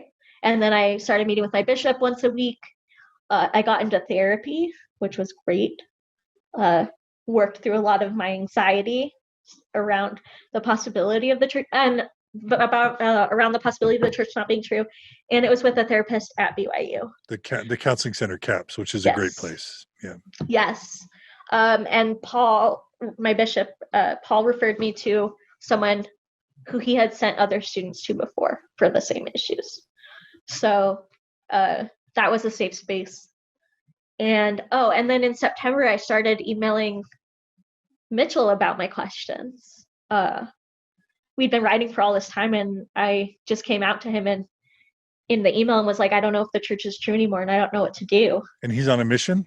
Yeah. Oh, wow. And I even said, I was like, I need to talk to Mitchell, the person, not Elder Lemmón, the missionary. And so we started talking, and we've talked about our story before, but he had graduated high school, left the church, and then came back and went on a mission. So he had kind of had his experience, and he was never as orthodox of a believer or as invested as I had been. And so he was like, I think he just told me kind of what my bishop was telling me, like, questions are good, questions are healthy. If you can't question something, then there's something wrong with the system, not with you. That kind of stuff. And so he came back in December of 2015, and he called me the night he got home from his mission, and we chatted. And then a week later, we went on our first date. And I remember I had so at this point, some family members knew that I had questions about the church. And I remember one of them told me, well, when you go on your date with Mitchell, you can't tell him about these questions because you could ruin this with him, kind of thing. But yeah, our first date, I was like, look, I don't know if the Mormon church is true. I don't know what that means for us, but you just need to know that I'm not going to pretend that it's true. And he's like, that's fine. Mormonism is my tribe. And that's it. Like, he's like, you can do what you want. Like, people are more important than beliefs. And yeah, and so we started dating, and go Mitchell. Nice Mitchell. Yeah, he's great. And we actually started when he came before he got back from his mission. He made arrangements to go to UVU so he could be near me, and we could actually date and like see if we liked each other out of emails. And anyway, and we started attending Community of Christ in Salt Lake in January of 2016 together. And my bishop gave the okay and was fine with it. And that was kind of our really soft landing place for a while, because it was familiar enough, but it was also a safe space where you hit the bishop lottery. I know I did. Yes. Yeah. Shout out to Paul. Yes. Thank you, Paul. Anyway, and then, yeah, and Mitchell was great. Like, he made a comment to me after we got engaged. So he came home in December, and we got engaged in February, which was a very quick turnaround, but we've been writing for so long, it kind of just felt like we knew each other. And he told me that Mormonism would be his tribe as long as they didn't come after me. Right. For what? And he come after you for what? So he knew that I was doing this research. He knew that I had been keeping a blog of my questions and my experiences and trying to figure out my place in the church, or if my place was beyond the church. We'd started listening to podcasts together, like we started listening to Mormon Stories and Mormon Matters and some stuff like that. So we were kind of like, we were exploring together, and we knew that if BYU found out that I was not going to church and stuff like that, that I could get in trouble. Like, we knew, and that's, anyone who goes to BYU knows that if you start out Mormon and then you leave the church in any way, you can get expelled. And so there was that, we'd had that conversation a little bit, like, if things get real and they find out, like, we're going to be okay, kind of thing. And actually, that's a good segue, in April of 2016, a mole in the Mormon Stories Facebook group. Start with what you shared. Okay, so up to that point, I had been sharing my blog posts about my experience, and I sent you some of them, what they were like. Is your blog still public? No, okay. I made it. So people who have the link can read it. Right. But right. Yeah. Anyway, so I'd been sharing my blog posts with people on that group, just, as a good place to kind of hash out ideas. And I'd heard rumors that there could be moles in these groups, but I'm like, they're not going to call me in for my blog. Like, they got to get something good on me before they'll actually call me in. And it turned out that in April 2016, I mentioned trying wine, and they called me in a week later. So just to be clear and spell this out for listeners, there are people who represent the church, apologists, members of the Strengthening the Members Committee, whoever it is, who monitor private Facebook groups and then report back to the church. They'll send stuff to the honor code. Yeah, like the honor code office KGB, like the CIA, it's tell on people. And in your case, you shared in a private closed group that you had tried wine. And I was 24. I was 24 years old and tried wine for the first time. Which Jesus did, and Joseph Smith drank before the night he was killed. And, you know, we used to drink as part of our holy sacrament, right? But you try wine, and then what happens?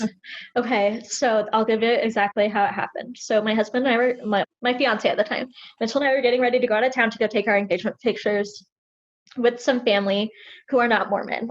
It was like General Conference weekend. That was our tradition, to go spend it with non-Mormon family, like the General Conference weekend anyway. And so we were going out of town, and I get a phone call from the honor code office saying, it has been reported that I broke the honor code and they would like to see me a week from Friday. They wouldn't tell me what it was. So I immediately texted Tom, and I was like, Tom,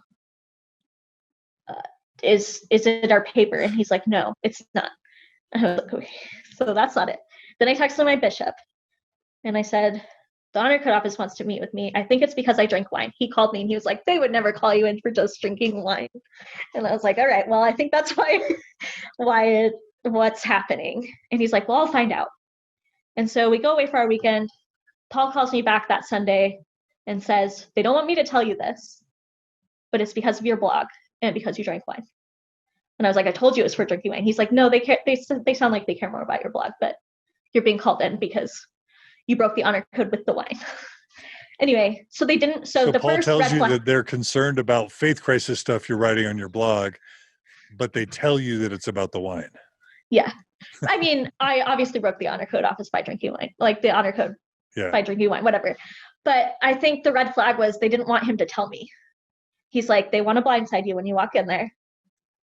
And they didn't want you to know, but I'm telling you because I want you to.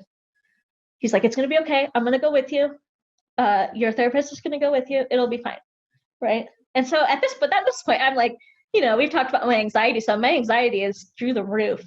And the anxiety wasn't, oh my gosh, what will I do if I get kicked out of BYU? It was, how will I explain to my family that I have inexplicably left BYU? Like, how do I explain to my believing family that that's what happened? And because I wasn't ready to be out to my family, I was still navigating a lot of painful things. I was still figuring things out. And I was so afraid that I was going to be expelled from BYU and then have to tell my believing family I was kicked out of BYU because of X, right? And I remember, so during my faith crisis, I did find some places around BYU that were safe, whether that was students or faculty or whatever. And there was one faculty member that I would meet with on occasion who, when I told him about the honor code thing, he was like, if you want to stay here, you can't be a martyr. You have to go in there and you have to be sorry, and you have to make them believe you're sorry. And so that was my advice going into this meeting. And so we go into the meeting, and Paul is there, my bishop, and my therapist is there, who fortunately knew they're called counselors, so the honor code counselor, such a non-threatening word. Anyway, so my honor code counselor knew my therapist, so I think that actually helped me a little bit. So we get in there, and he's like, so you drink wine? And I was like, yeah, it was a moment of rebellion. A friend convinced me to do it. I'm really sorry. And he's like, okay, let's talk about your blog. And he had it printed out, like pages and pages, like every post I'd ever made. What types of posts were you making on your blog that would have bothered them? Oh, I condemned the church about the 2015 policy. I think I sent that one to you. Yeah. I talked about my struggles attending church, just like the process of having to sit through so I talked about that. I talked about my struggles with believing. I talked about my grieving. I talked a lot about my grieving process and about like feeling like I had to say goodbye to the church because I couldn't, based off of, intellectual integrity, like I didn't feel like I could stay. And at this point, people might be like, well, why don't you just leave BYU? BYU was obviously not a safe place. Why didn't you leave? But I had developed a really good network of professors I was researching with. I was a student editor of a journal. Like I was in a really good place in terms of my program and how I was doing and everything like that. And it just seemed too scary to drop all that and try and go somewhere else. And like I said, I wasn't ready to have that conversation with my believing family members either, about why I would just suddenly leave BYU after having such like a productive year there. So what people don't understand is that it can cost you thousands of dollars and sometimes multiple years of your education to transfer from BYU, partly because BYU requires all these religion classes and sometimes goofy classes, like when I was there, like American Heritage, that do not they don't transfer. They do not transfer, and so you lose sometimes up to 2 years when you transfer, and there's, you can also, as we've covered in Mormon Stories, you can have your diploma held back. You can actually be disenfranchised of your degree, even if you complete all the requirements. Yeah. If the church doesn't like a position you held or something you said in public on a matter of faith or something else. Yeah. And so I was doing everything I could to stay. And so the honor code counselor, he talked to me about how damning a lot of my blog posts were, how if I wasn't happy at BYU, there were ways to fix that, and how his job was to protect the church, the university, and then me. So basically, if I was a danger to other students because of my faith crisis, or if I was a danger to the agenda of the church that the church has at BYU because of my faith crisis, his job was to take care of that issue, which basically meant expel me. And I acted really contrite, and I told him that fortunately I had not made a post on my blog since January. That, I think, really saved me, was that I hadn't posted there for like 2 or 3 months. And so I was able to be like, well, that's how I felt then, but I don't feel that way now. Like, I have come back to the church, like my testimony is stronger than ever. Like, that was basically my narrative that I fed him. And then, so that was the first meeting. And they said they would let me know in a week. And that was a really rough week because they had to, review my case, and there's a committee of them who decided what to do with me and what punishment, if any. But during that time, my bishop, so Paul, calls John, the honor code office guy, back, the counselor. I believe his name was John. Anyway, and talks to him for 2 hours about why he shouldn't expel me. Just 2 hours straight. Like, why he shouldn't kick me out of the university. And ultimately, he did let me go with a warning. And I sent you the form they made me sign. I don't have it in front of me, but I can show it here if you want. Yeah, sure. Do you want to read it, or do you want me to read it? Or you can read it. You can read it. That's fine. Okay, let me go ahead and change. I'll share the screen. Perfect. Dear Haley, this letter is to notify you of the decision regarding. Is this worth reading? Yeah, I mean, the last thing is the self-report commitment. That's the big thing. Okay. Of it, but. Okay. Dear Haley, this letter is to notify you of the decision regarding the honor code issue we discussed on April 6, 2016. After careful review of the information provided, You are being given an honor code warning due to your conduct of drinking alcohol, which violated the BYU honor code. Right. So they couldn't expel me from my blog. Yeah. Anyway. Okay. And it's the same with me. They couldn't excommunicate me for standing up for LGBT rights or for, having a podcast. So they had to try and take things I'd expressed out of context. And anyway, they never are upfront about the real reason they're doing something. A warning decision indicates to you a caution to refrain from any further conduct which violates the BYU honor code, and also acknowledges your efforts to appropriately resolve this situation. Any further honor code violations may result in additional action which may affect your BYU enrollment.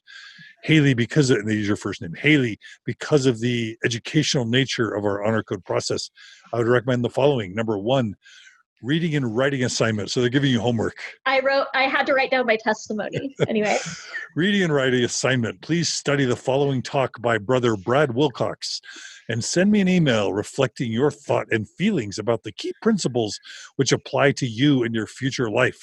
And the talk is His Grace is Sufficient by Brad Wilcox, BYU Devotional, July 12th, 2011. And then secondly, self-report commitment. Commit to report to the Honor Code Office any future Honor Code violations involving your conduct. Now, why do you like... Or anyone else's. They amended to say anyone else's as well. Where did they amend that? It's just when he gave me the form, he was like, we believe in a report. Like, this system works because people report issues. And so you got to promise to tell on other people. Yeah, and yourself. That was my favorite. Yourself. Tell on yourself. So. Well, yeah, so that... It must have been terrifying, but it must have been a huge relief. And again, huge shout out to Paul for going to bat for you, Bishop Paul. Yeah. And it was rather traumatizing. I remember after that, I just decided, I'm not going to have friends. It was really awful, but that was just like the decision I made. I was engaged.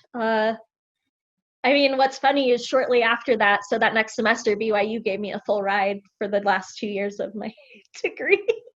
So, I don't know what that was about, but and so that was Mitchell's final straw.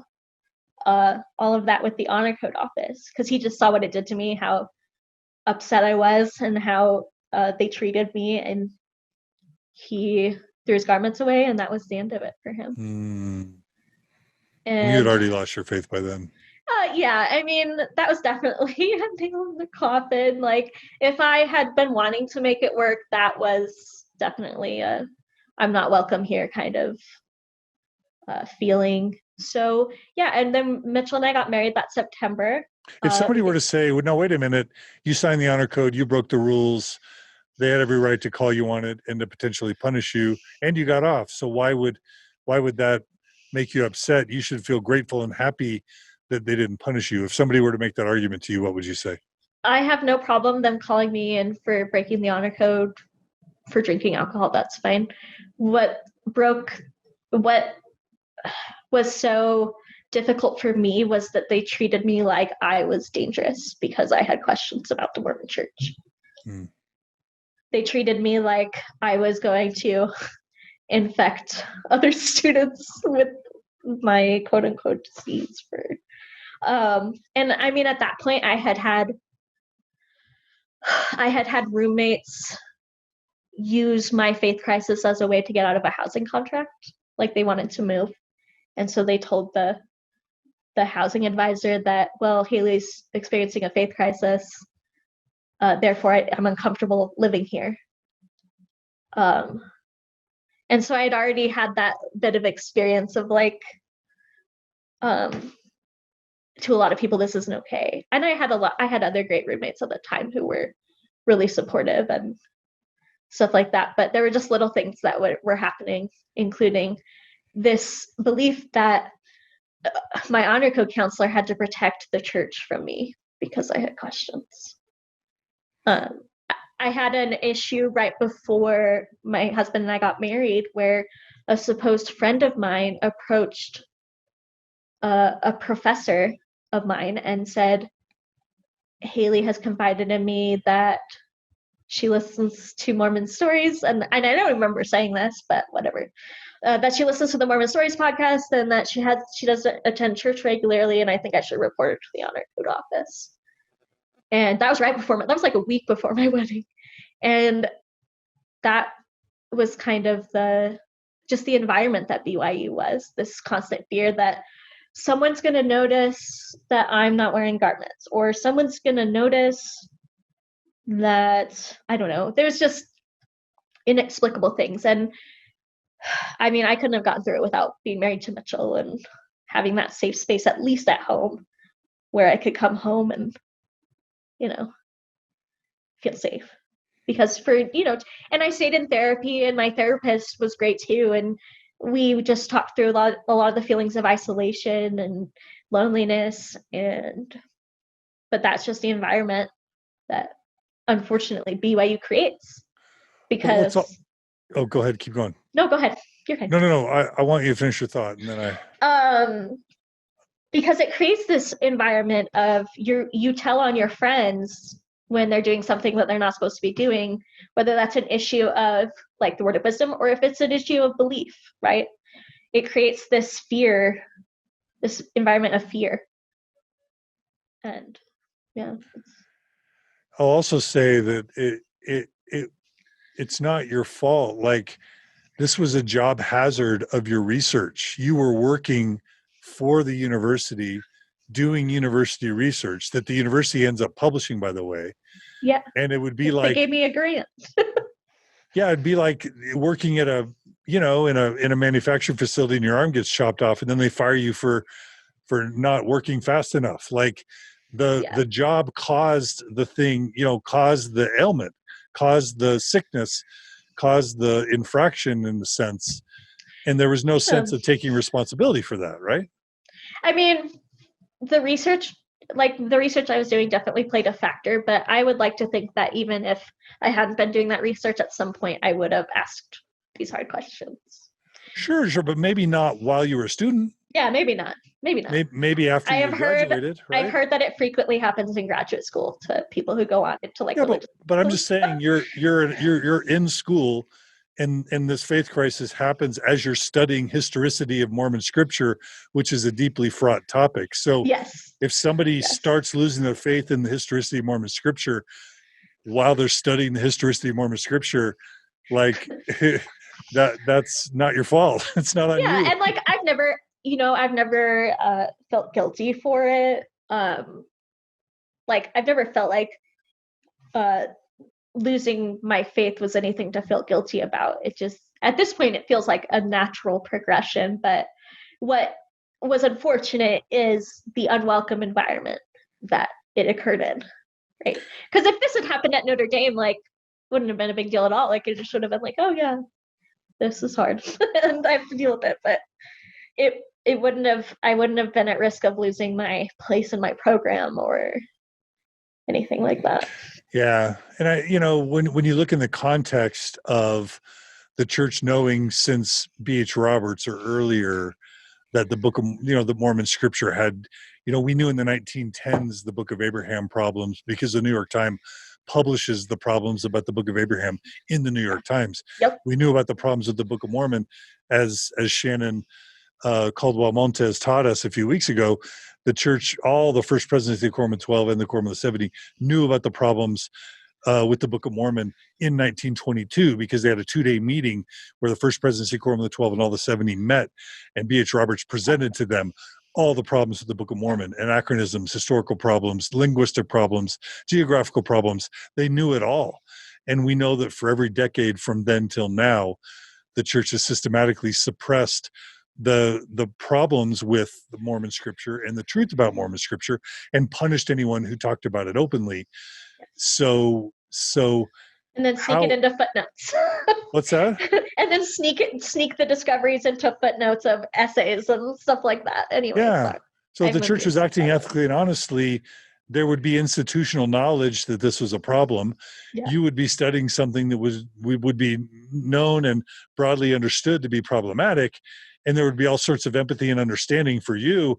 And they, and if they were following Christian sort of love-based guidelines, they would be showing you support and empathy and giving you extra counseling and giving you love, instead of treating you like a threat and threatening to kick you out and hiding the real reasons why they were doing it. Like, there's just a million reasons why that was totally messed up, and you were a total victim. And I don't even like that word victim, but you were a victim. Yeah. Yeah. I mean, I do like the word victim. I do like the word victim. Let me clarify. There are plenty of instances where people are victimized. Nobody wants to be a victim, because we all want to be efficacious, strong, healthy, capable people. Well, and one of the most messed up, and you are, by the way, but keep going. Yeah. One of the most messed up things about it too was he had this, my honor code counselor had pages and pages of my blog. He had read them. And one of the things he said to me as I was leaving was, this is really like damning stuff, but you write so beautifully. And I was like, thank you. I was like, okay, great. Glad that my execution order was written well. So for me, the most unbelievable thing of all about this story is that when it came time to publish this article in the book that we talked about at the beginning, Producing Ancient Scripture, Joseph Smith Translation Projects in the Development of Mormon Christianity, even though this finding was yours, and even though you did 50% of the work, and this really was, majorly your work, there was a time where you wondered whether they were going to actually take your name off of this article or this chapter when it came time to be in the book. Can you take us to the point where you were in fear that they would take your name off the chapter? Yeah. I mean, I don't want to get too much into this, but whatever you're and everyone's probably like, no, we want to hear this, but whatever you're comfortable, only what you're no, you're fine. Okay, so everything got really quiet. Like, my husband and I got married. I kind of distanced myself from people, and went to school, came home, and just did what I had to survive and make it through. And so one of the stipulations of getting an ORCA grant, which is like, I think it means like original research something that BYU does for students who are doing original research. You can get a $1,500 grant to like supplement, whether it's hours or if you need to take a trip somewhere to facilitate research, that you can use that grant for those purposes. And so I applied for an ORCA grant while we were writing the paper to supplement the hours I was putting in, doing the extra research and stuff. And BYU awarded me the grant, and they knew what the paper was about. And yeah, they gave me this grant. And so as I had to write a final report, which basically I just threw in like sections of our paper as like a summary, because it's just a thing that had to be done at the end of the semester. Anyway, and so that happened in 2017. At the end of 2017, I think, is when I published the grant, or maybe it was the end of 2016. I can't remember. Anyway, the point is, in January of 2018, the ex-Mormon subreddit finds the final report, and people, how they are on the ex-Mormon subreddit. Oh, guys, did you see this? And so then it blows up. So what were they saying on the subreddit? What was the basic? That it was a big deal that a BYU professor and student had found that Joseph Smith plagiarized the Joseph Smith translation. It was a huge deal. I remember. Yeah, everyone was like, and my Facebook started, my like Messenger kind of started blowing up on Facebook, and Tom started getting phone calls about it, because all of a sudden, because we had been quiet about it, we weren't like going around being like, oh, did you hear what we're writing a paper on? Like, we did not do that. And so it had been relatively quiet, and that was, for me mostly, right? Anyway. And then Bill Reel reaches out to me and says, can we do an interview? And I say, sure, but let's drop it after I graduate, which I was graduating in May of 2018. And I was kind of trying to ignore the blow up on the ex-Mormon subreddit, because a bunch of them were saying how I was an apologist, and I just didn't have the mental capacity to handle that. But I also couldn't go on and be like, hey guys, come on, I'm not an apologist, just because I was still a BYU student. So I just had to ignore it. to the best of my ability. And so then in March, I did the interview with Bill. And it was pretty quiet. And I just kept quiet until graduation. And I graduated. And then May 11th, my diploma post. And I email Bill and I say, hey, go ahead and publish that podcast episode. And in it, I had been open about my faith journey at BYU. I had been open that, my husband and I are agnostic atheists, and I was very vocal about it. And there was a reason I had him wait, because I knew that it could get me in trouble, in theory, if I hadn't already graduated. So my diploma post, Notre Dame lets me know that they have my transcript with my diploma posted on it. As anyway. And I go on Reddit and I say, I am the co-author of this paper, and what do I say? I'm the co-author of this paper. I am not an apologist, and now I'm free. Because I just graduated from BYU, and I had felt so smothered and so isolated. And it was the best thing in the world to be able to go onto the subreddit and be like, here I am, this is who I am. I haven't believed for this long, and now I can tell people that I don't believe the church is true anymore, and I can not get in trouble for it and feel like a social pariah for it. And so for me, that was a very liberating moment, to be able to do that. But that combined with the podcast episode created some turmoil, is the best way I can put it. And another professor who I had worked closely with took it upon themselves to try and get my letters from Notre Dame pulled, my letters of recommendation from Notre Dame pulled. Because you were going to go there for grad school. Yeah, so I had gotten into the early Christian studies program at Notre Dame. It's quite a prestigious program. It only admits 2 or 3 students every year. And a BYU student before I applied, a BYU student had not been admitted to a theology program at Notre Dame in 20 years. And I had taken it upon myself to get into that program, if for nothing else, to show that it could be done. And I actually spent a summer researching at Notre Dame with some professors and networking and establishing relationships there. And so that's where I was going. And some doofus tries to get you kicked out of your because BYU couldn't pull my diploma, right? They already had it. That was probably what they would have tried to do first, but because it was already posted, and I had thought ahead and sent an electronic transcript to them instead of a physical one. I mean, that's like mafia level evil. It was bad. And the worst part was, I learned this after the fact from friends. We're still at BYU. I learned this after the fact, but this professor was still emailing me saying I was making the worst choice of my life, but that he supported me. And what does that mean? He just thought I was making a terrible choice by leaving the church. This individual is very orthodox, and they toe the line, and it's unfortunate. Some of the conversations I had to sit through about certain things. He had me on work time, so I researched for him on work time.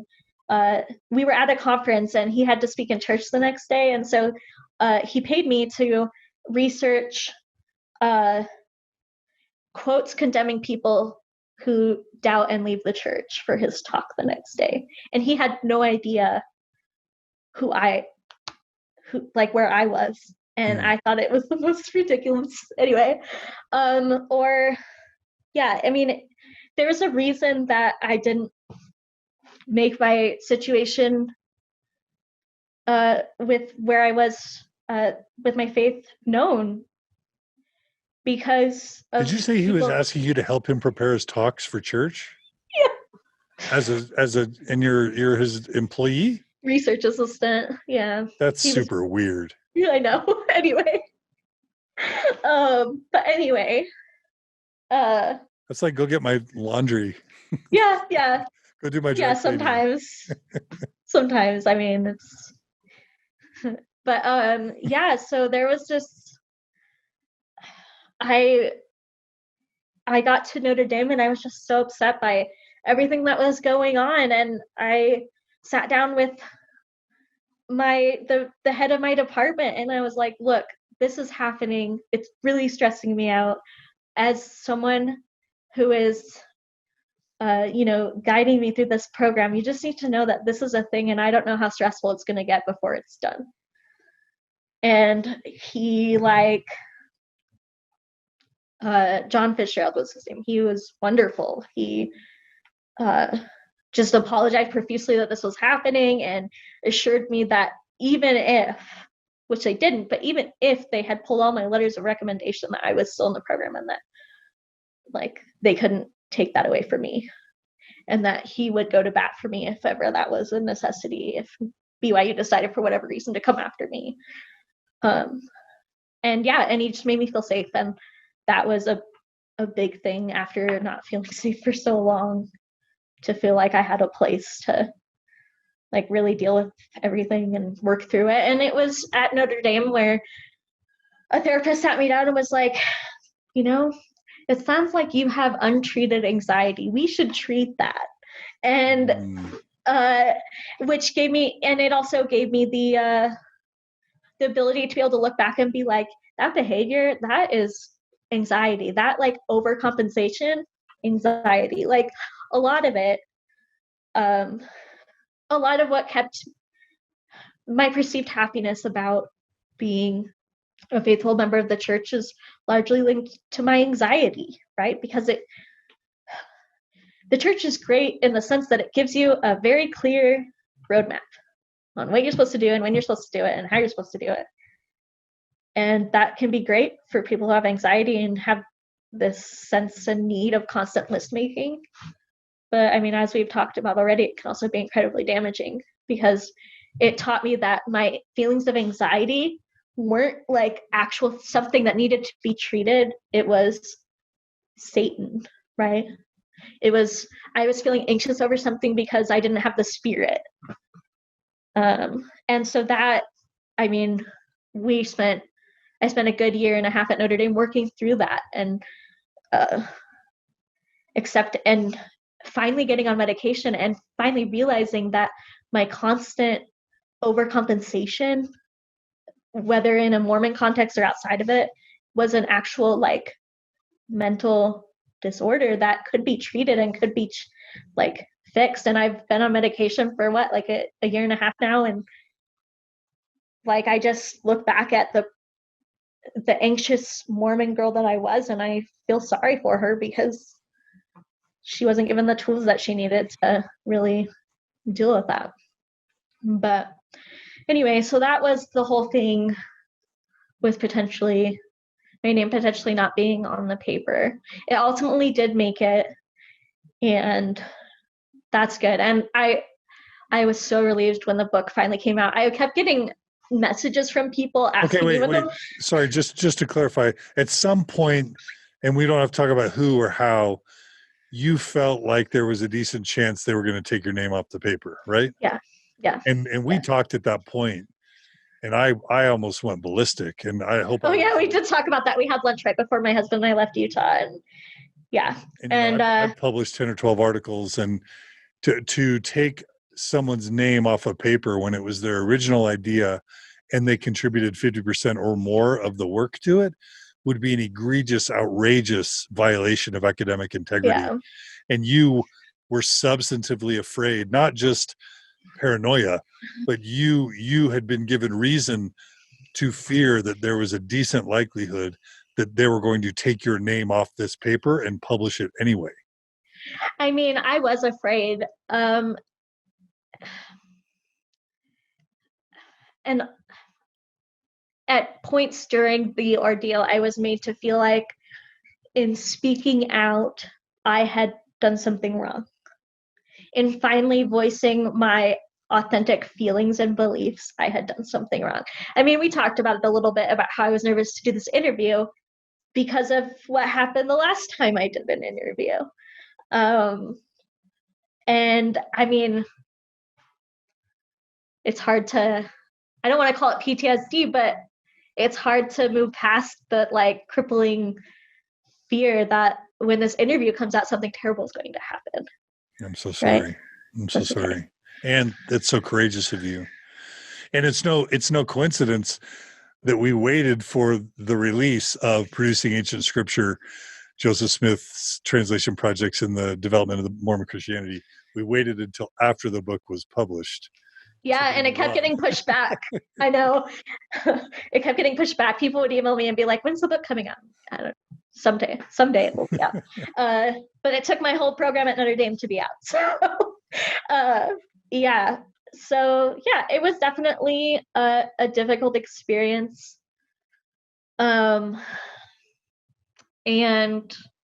I mean, it's definitely something that I'm still in a way recovering from and moving past.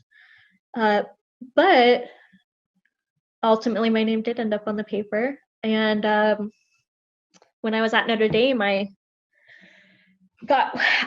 ended up working in a book conservation lab, which just sounds kind of random, but basically we fixed the books in the library's circulating collection. And I mentioned at the beginning of my interview that when I was about 15, I got it in my head that I could be more faithful by only reading certain books and materials.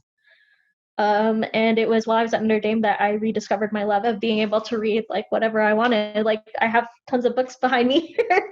And I found a career in a public library, and I love my job. And, you know, sharing what I love to read with people. And unfortunately, that was something that I let I guess my own anxiety and a little bit of Mormonism kind of robbed me of something that I loved for, you know, a decade. I didn't really start feeling like I could read whatever I wanted until, you know, I'd fully left and made the decision that Orthodox Mormon belief wasn't for me. Like, I don't know, it's kind of a strange little thing, but it's a big deal for me to have realized that and to rediscover that love and being able to make that a career. So yeah, I'm so happy it's turned out okay, and I'm so sorry for all the trauma. Nobody deserves that amount of trauma. Nobody deserves that much intimidation, fear, retaliation. It's all egregious and outrageous, and I'm so sorry. And I respect you and honor you so much, not just for your research and your discovery, because really we knew the Book of Mormon was sketchy, we knew the Book of Abraham was sketchy, we knew the Kinderhook Plates were sketchy, and now we've got a fourth example of fraudulent translation, frankly. And in three of the main scriptures that Joseph claimed to translate, they all are frauds. Honestly, I don't. What's left of D&C? I think I don't know. And you know, he claims that's direct revelation, but really, it's him telling Emma to let him practice polygamy. Like, there's not him having God tell him to sell the copyright of the Book of Mormon, which makes no sense. Like, Doctrine and Covenants is him taking temperance, you know, literature and basically turning it into revelation. Like, you could find all sorts of sources. The 3 degrees of glory you can tie to, you know, who's the scholar that did the 3 degrees of glory in the 1700s? I know. Swedenborg, you know, just like he was a sponge. He basically, with the temple ceremony, he goes to the Masonic Lodge, and then all of a sudden the temple ceremony has he rips off the stuff from the Mason Lodge. Like, he was just he was a cultural sponge, and or a, you know, kind of a charlatan who was plagiarizing everything around him and calling it revelation. And we don't need to dwell on that. Let me just say that it's so courageous of you to do this research, to make this breakthrough in in the 2010s, to share it with us, to endure all you did, and to be willing to talk about it. And I'm so glad you've landed on your feet, and you and Mitchell are doing great, and you're shining. Let me just ask you, even though it's probably really obvious, as someone who now has a master's, in theology, as someone who understands textual analysis, how do you, where do you come down on the Book of Mormon, the Book of Abraham? And if somebody were to say to you, "Oh no, they're miraculous books that are miracles, and there's no way Joseph Smith could have come up with the Book of Mormon and the Book of Abraham," what how have you come down on the historicity of those books, those scripture? I mean, first of all, I would tell them that there's this great thing called confirmation bias that confirms things that we want to be true, basically. Basically, if we're looking for something to be true, there are ways that we can find it. And I mean, throughout history, like, people have claimed coincidences to be miracles, right? And that's confirmation bias. I went through a phase early on where I tried to be what are they calling them now? Progressive Mormon? Is that what they? Yeah, liberal Mormon, okay. Progressive Mormon. Yeah, and I tried to make it work, and I know there are people like Paul, my bishop, who up to this point have made it work. I mean, we haven't been in touch for a while, but at the time he was making it work, and there are so many reasons that people who stumble across these things and stay. There are so many valid reasons to stay. There are. And I don't judge anyone for staying, and I don't judge anyone for trying to do the gymnastics it takes to stay, because it's a very personal experience, and everyone's experience is their own. But for both my husband and I, we ultimately arrived at the conclusion that it's not true that Joseph Smith's projects, I keep calling them that because I don't know what else to call them, that his projects were products of a 19th century mindset and amalgamations of texts and sources and conversations and beliefs that were available and accessible at the time, at Joseph Smith's time. And I mean, I even voiced this on Bill Reel's podcast, that this narrative of inspiration and revelation and this idea that the Mormon Church restores these lost truths is making people leave faster than people are joining now, especially because all this information is available and accessible. I mean, I've been talking to a friend of mine the last 2 weeks who has decided to leave the church because she just can't reconcile it all. And like, that's actually happened a lot. Like, I came out as an ex-Mormon on my Facebook last year, I think you saw. Anyway, and it's not a tenable narrative. What is it? Just this whitewashed, correlated attempt at standardizing a narrative that obviously is very complex and very problematic. I mean, the longer the church as an organization tries to put its head in the sand, the faster people are going to leave. Be that over historicity of Book of Mormon, be that over this JST thing, be it over polygamy, be it over the 2015 policy. I think the Mormon church as it stands now is not built for an age where there is unlimited access to information and to ideas and to difficult conversations.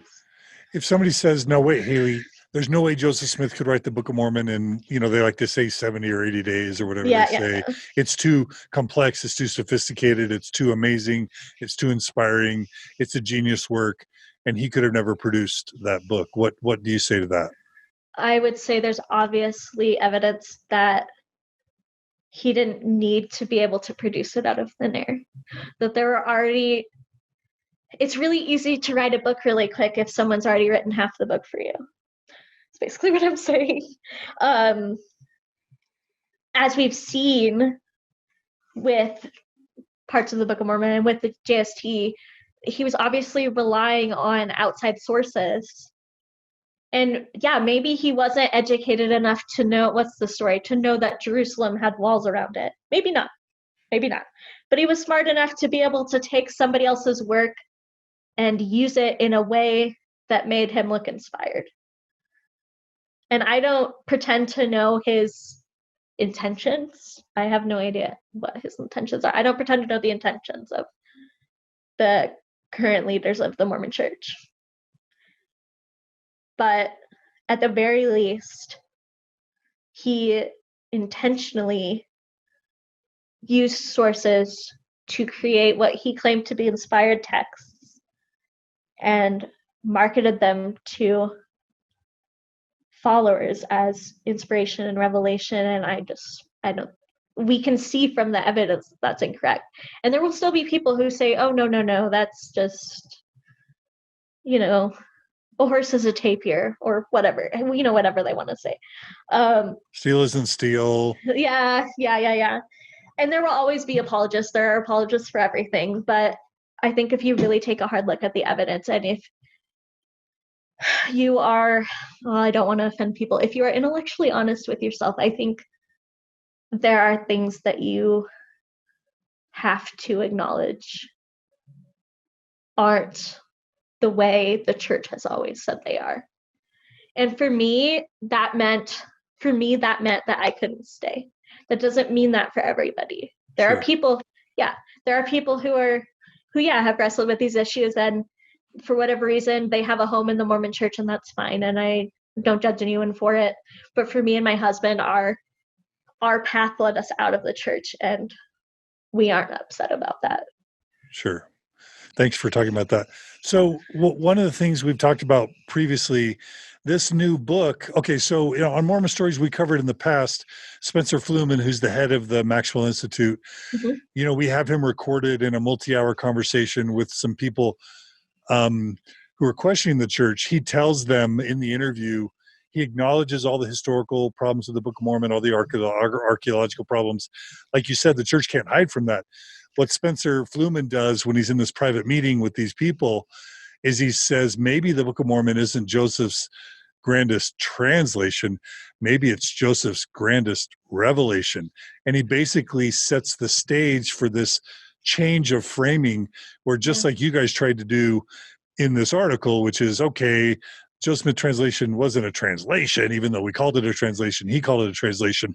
It was really an exploration, or whatever Phil Barlow called it. Right. What Spencer Fluman is now telling people, and what we know is, I think the purpose of this new book is to start setting the stage for changing the context of how we describe the Book of Mormon from a translation of Reformed Egyptian into English to Joseph's revelation, where, just like with the Book of Abraham, instead of it being a translation from the papyrus into English, because we now know that the source text, the papyrus, doesn't even have the word Abraham anywhere on it.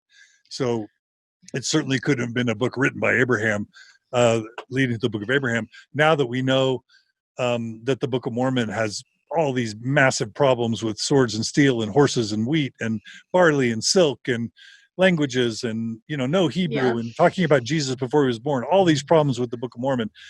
Now we have this apologetic gaslighting, I'll call it, where they're going to reframe and recontextualize how we talk about the Book of Mormon, and now say that it's just a revelation, that just like the papyrus was a catalyst to inspire Joseph to channel the Book of Abraham when he really wasn't translating, even though he said he was translating. The Book of Mormon wasn't really a translation of the plates. And this kind of makes sense because now we know the plates weren't even in the room, and which means that probably the plates did never really exist. But he, clearly he wasn't translating off of plates into the text of the Book of Mormon. So now what Spencer Fluman and what I think, Richard Bushman and Terrell and Fiona Givens and Patrick Mason and Adam Miller and all these neo-apologists, what they're going to be doing is helping the church shift into a new paradigm where they say the Book of Mormon isn't a translation, instead it's a revelation, and the plates were only there to get Joseph's juices flowing, and then he produces the Book of Mormon as a revelation from God.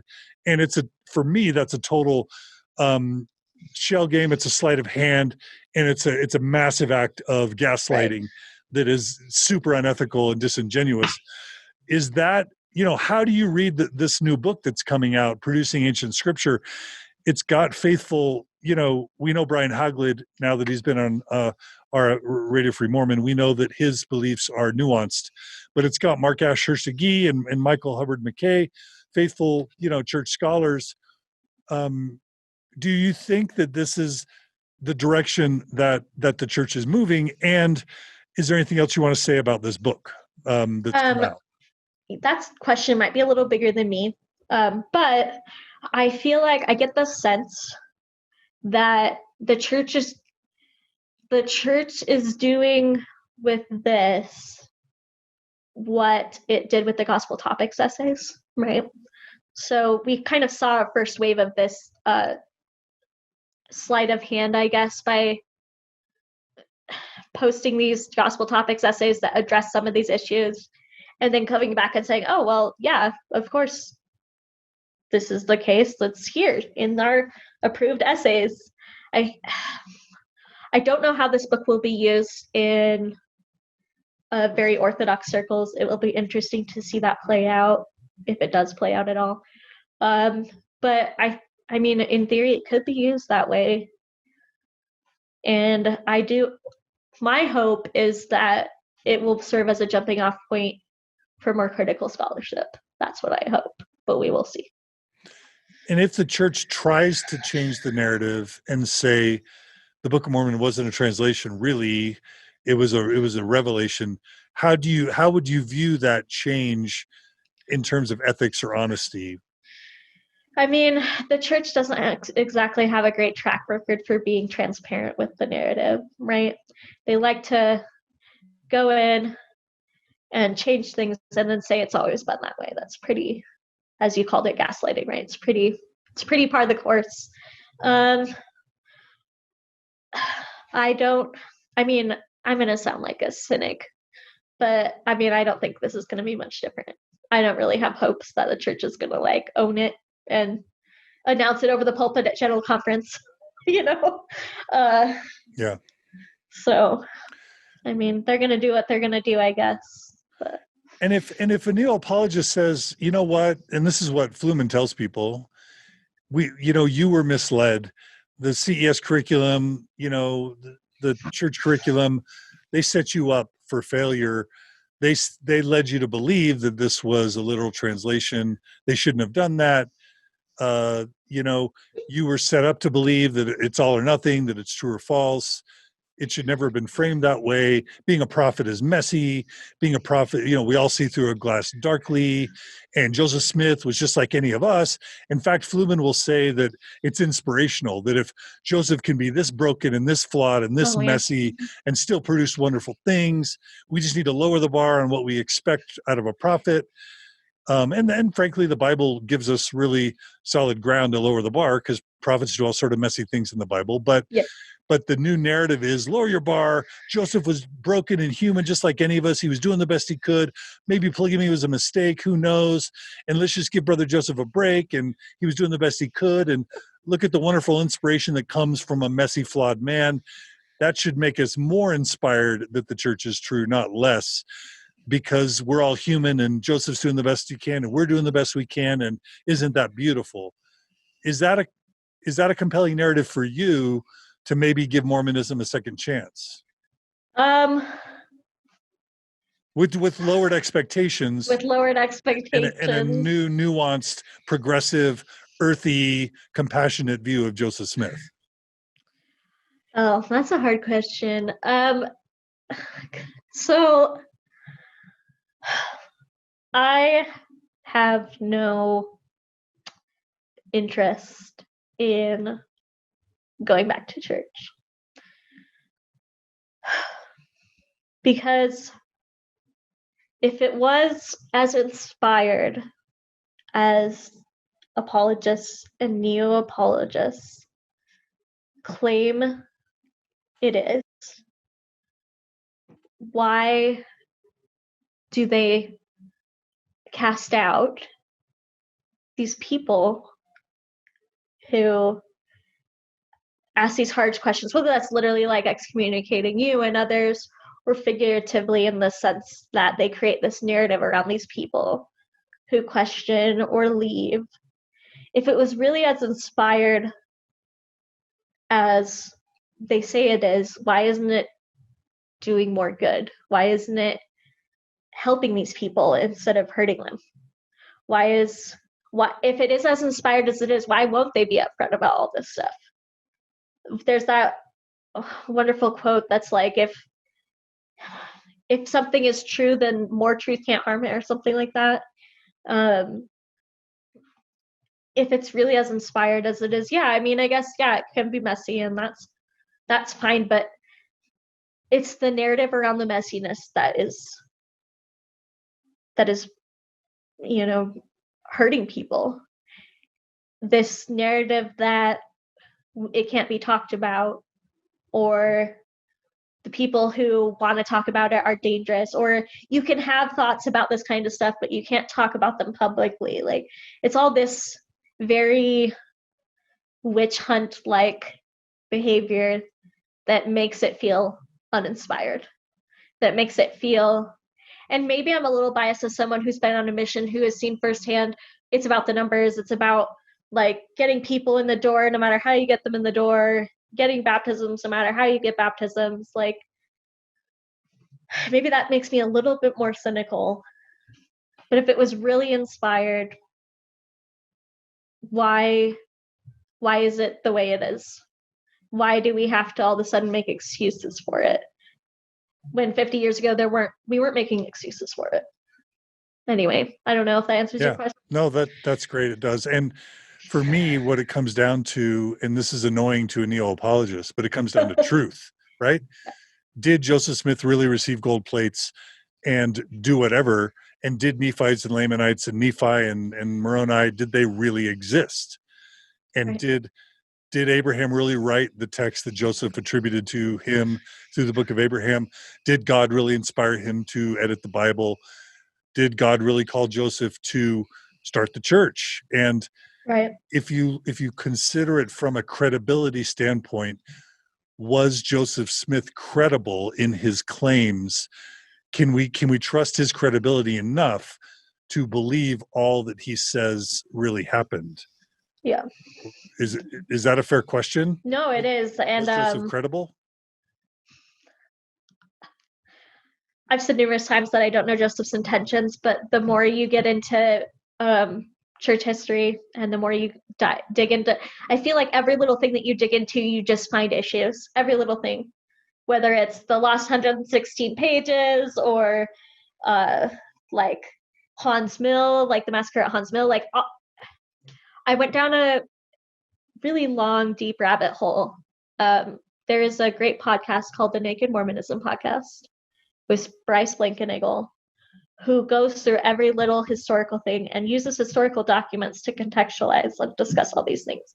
So if you want something to keep you up at night about church history, that's a great podcast to listen to. But I feel like everywhere you look, there's reasons to believe it's not true. And if there's so many holes in it,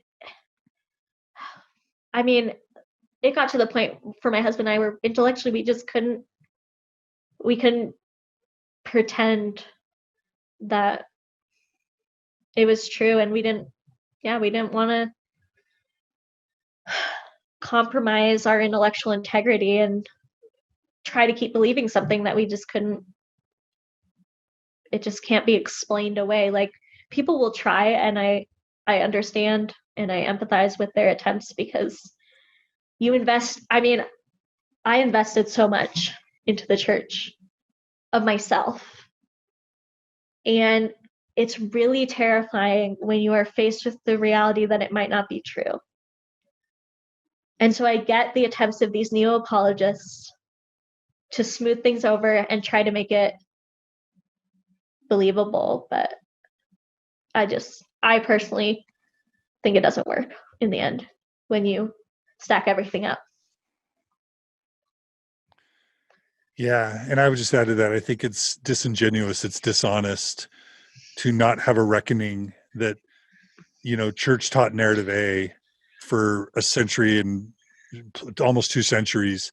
The church hid all the evidence that didn't demonstrate A, and the church punished anyone severely who talked about any evidence that didn't support A, and then all of a sudden sneakily shift the narrative to B, and there's no accountability, there's no holding the church accountable, there's no public acknowledgement, and it really is a sleight of hand. And it's why apologists are not my favorite people, because they're enablers of a deception and of gaslighting that basically tries to say, these are not the droids you're looking for, with the hand wavy thing, and to get members to not really understand what just happened. They base their lives. They kind of say, oh, it's always been this way. What are you talking about? Like, there's that like sense of like, oh yeah, we've, rocking a hat. Yeah, like that's how it is now. Like, they're trying to just change the narrative on people and expect them to not remember that wasn't always the case. Yeah. And then to make it about it's good, it's not true. And that's why recently there was an eruption where I reshared the YouTube video of Richard Bushman secretly, privately telling this small little elite group in Salt Lake City, as I talked about at the beginning of the podcast, where he acknowledges the church had been teaching an untrue narrative for forever.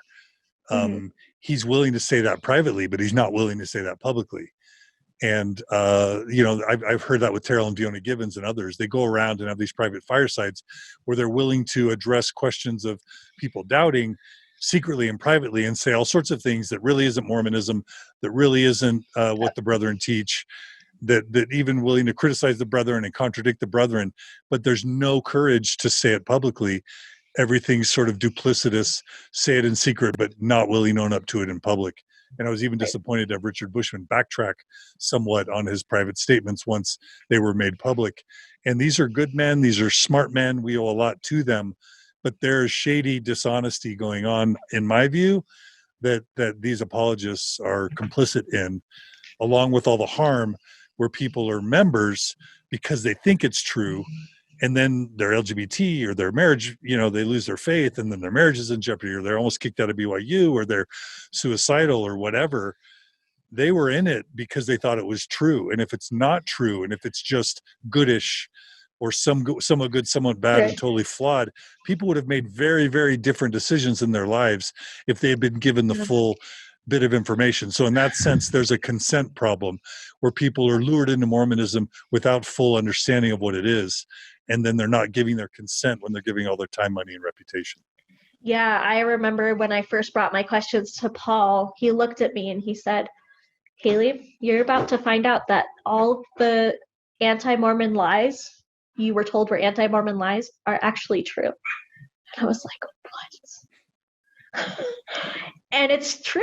Like, as someone who's gone down the rabbit hole and, listened to hours of podcasts and read Rough Stone Rolling and No Man Knows My History and all this stuff, like, he was right. Like, it's not just an issue of like, oh, Joseph said he read this book when actually it was this book. It's like deep-seated, like, truth claims. And, we have problematic we have at the ground level, we have a lot of people who are nuanced and can find ways to reconcile and say asking questions is okay. But then in general conference, you have talks like Elder Holland, who's like, either the Book of Mormon is true or it isn't. And the biggest fraud ever perpetrated on mankind. Yes, exactly. And so, yeah, it's not okay, and it's really unfortunate that that's the case, and that people find out about it and then don't know what to do. Like, I felt like that's how I felt, and I've talked with people since who know that I've left, who have come to me and been like, I'm losing my faith, I don't know what to do, how do I handle this? Well, it's so scary because the church has all this rhetoric, this harmful and dangerous rhetoric around questions and leaving, and just don't ask questions, just believe. And it's definitely facing a reckoning in a way right now, as people have more access to information and can use Google and things like that. So yeah, but I mean, I don't know what this book will mean. I mean, I think for Mormon scholarship, there's going to be a lot of stuff that comes out of it. Hopefully that will continue to be critical and consider sources that we haven't considered. And I hope it's just the starting point for new discoveries. But on like a more personal level, one of my favorite quotes about that I discovered during my faith transition was actually by John Steinbeck, who in East of Eden, he writes, "Now that you don't have to be perfect, you can be good." And that's kind of my life mantra right now with where I'm at and with the church and with everything. Like now I no longer have this overcompensating sense of anxiety that I have spent my whole life dealing with. And now, like, one of the biggest and most liberating realizations was that upon leaving the church, like, we can go where the truth takes us, no matter where that is. And unfortunately, that's not a narrative that exists in the Mormon church, and that hurts people because it's not honest. I don't know. I feel like I'm rambling now. No, it's great. No, it was beautiful. That was actually beautiful. What a beautiful quote to end our interview with is that John Steinbeck quote. Yeah. It's a powerful quote. So, anyway. Well, Haley Wilson Lemmón, I can't thank you enough for your scholarship, your courage, your endurance, your honesty, your integrity, your earnestness, and your heartfelt, your story, your vulnerability. Like, you're a hero to me, and you're a hero to many, many other people. You're a modern day hero. How does that feel? I don't know about that, but I'm glad that I was able to share my story with you, and I hope it helps somebody and remind the BYU students not to be too vocal on your Facebook group and your blog. And yeah, keep your blogs to yourselves maybe a little bit, but other than that, no, it's good, and we're happy. And anyone who tells you can't be happy after Mormonism doesn't know what they're talking about. So. Well, shout out to Mitchell and his awesome support of you. I met him and we had a nice lunch at Zupa's, and I've been waiting to interview you forever. I know. Well, maybe we'll come to one of your Thrive things or something and meet some people. We'll see. Great. Yeah, when there's no COVID. Yeah, someday. And then huge shout out to Paul for being the amazing bishop that he was to you. That's just so phenomenal.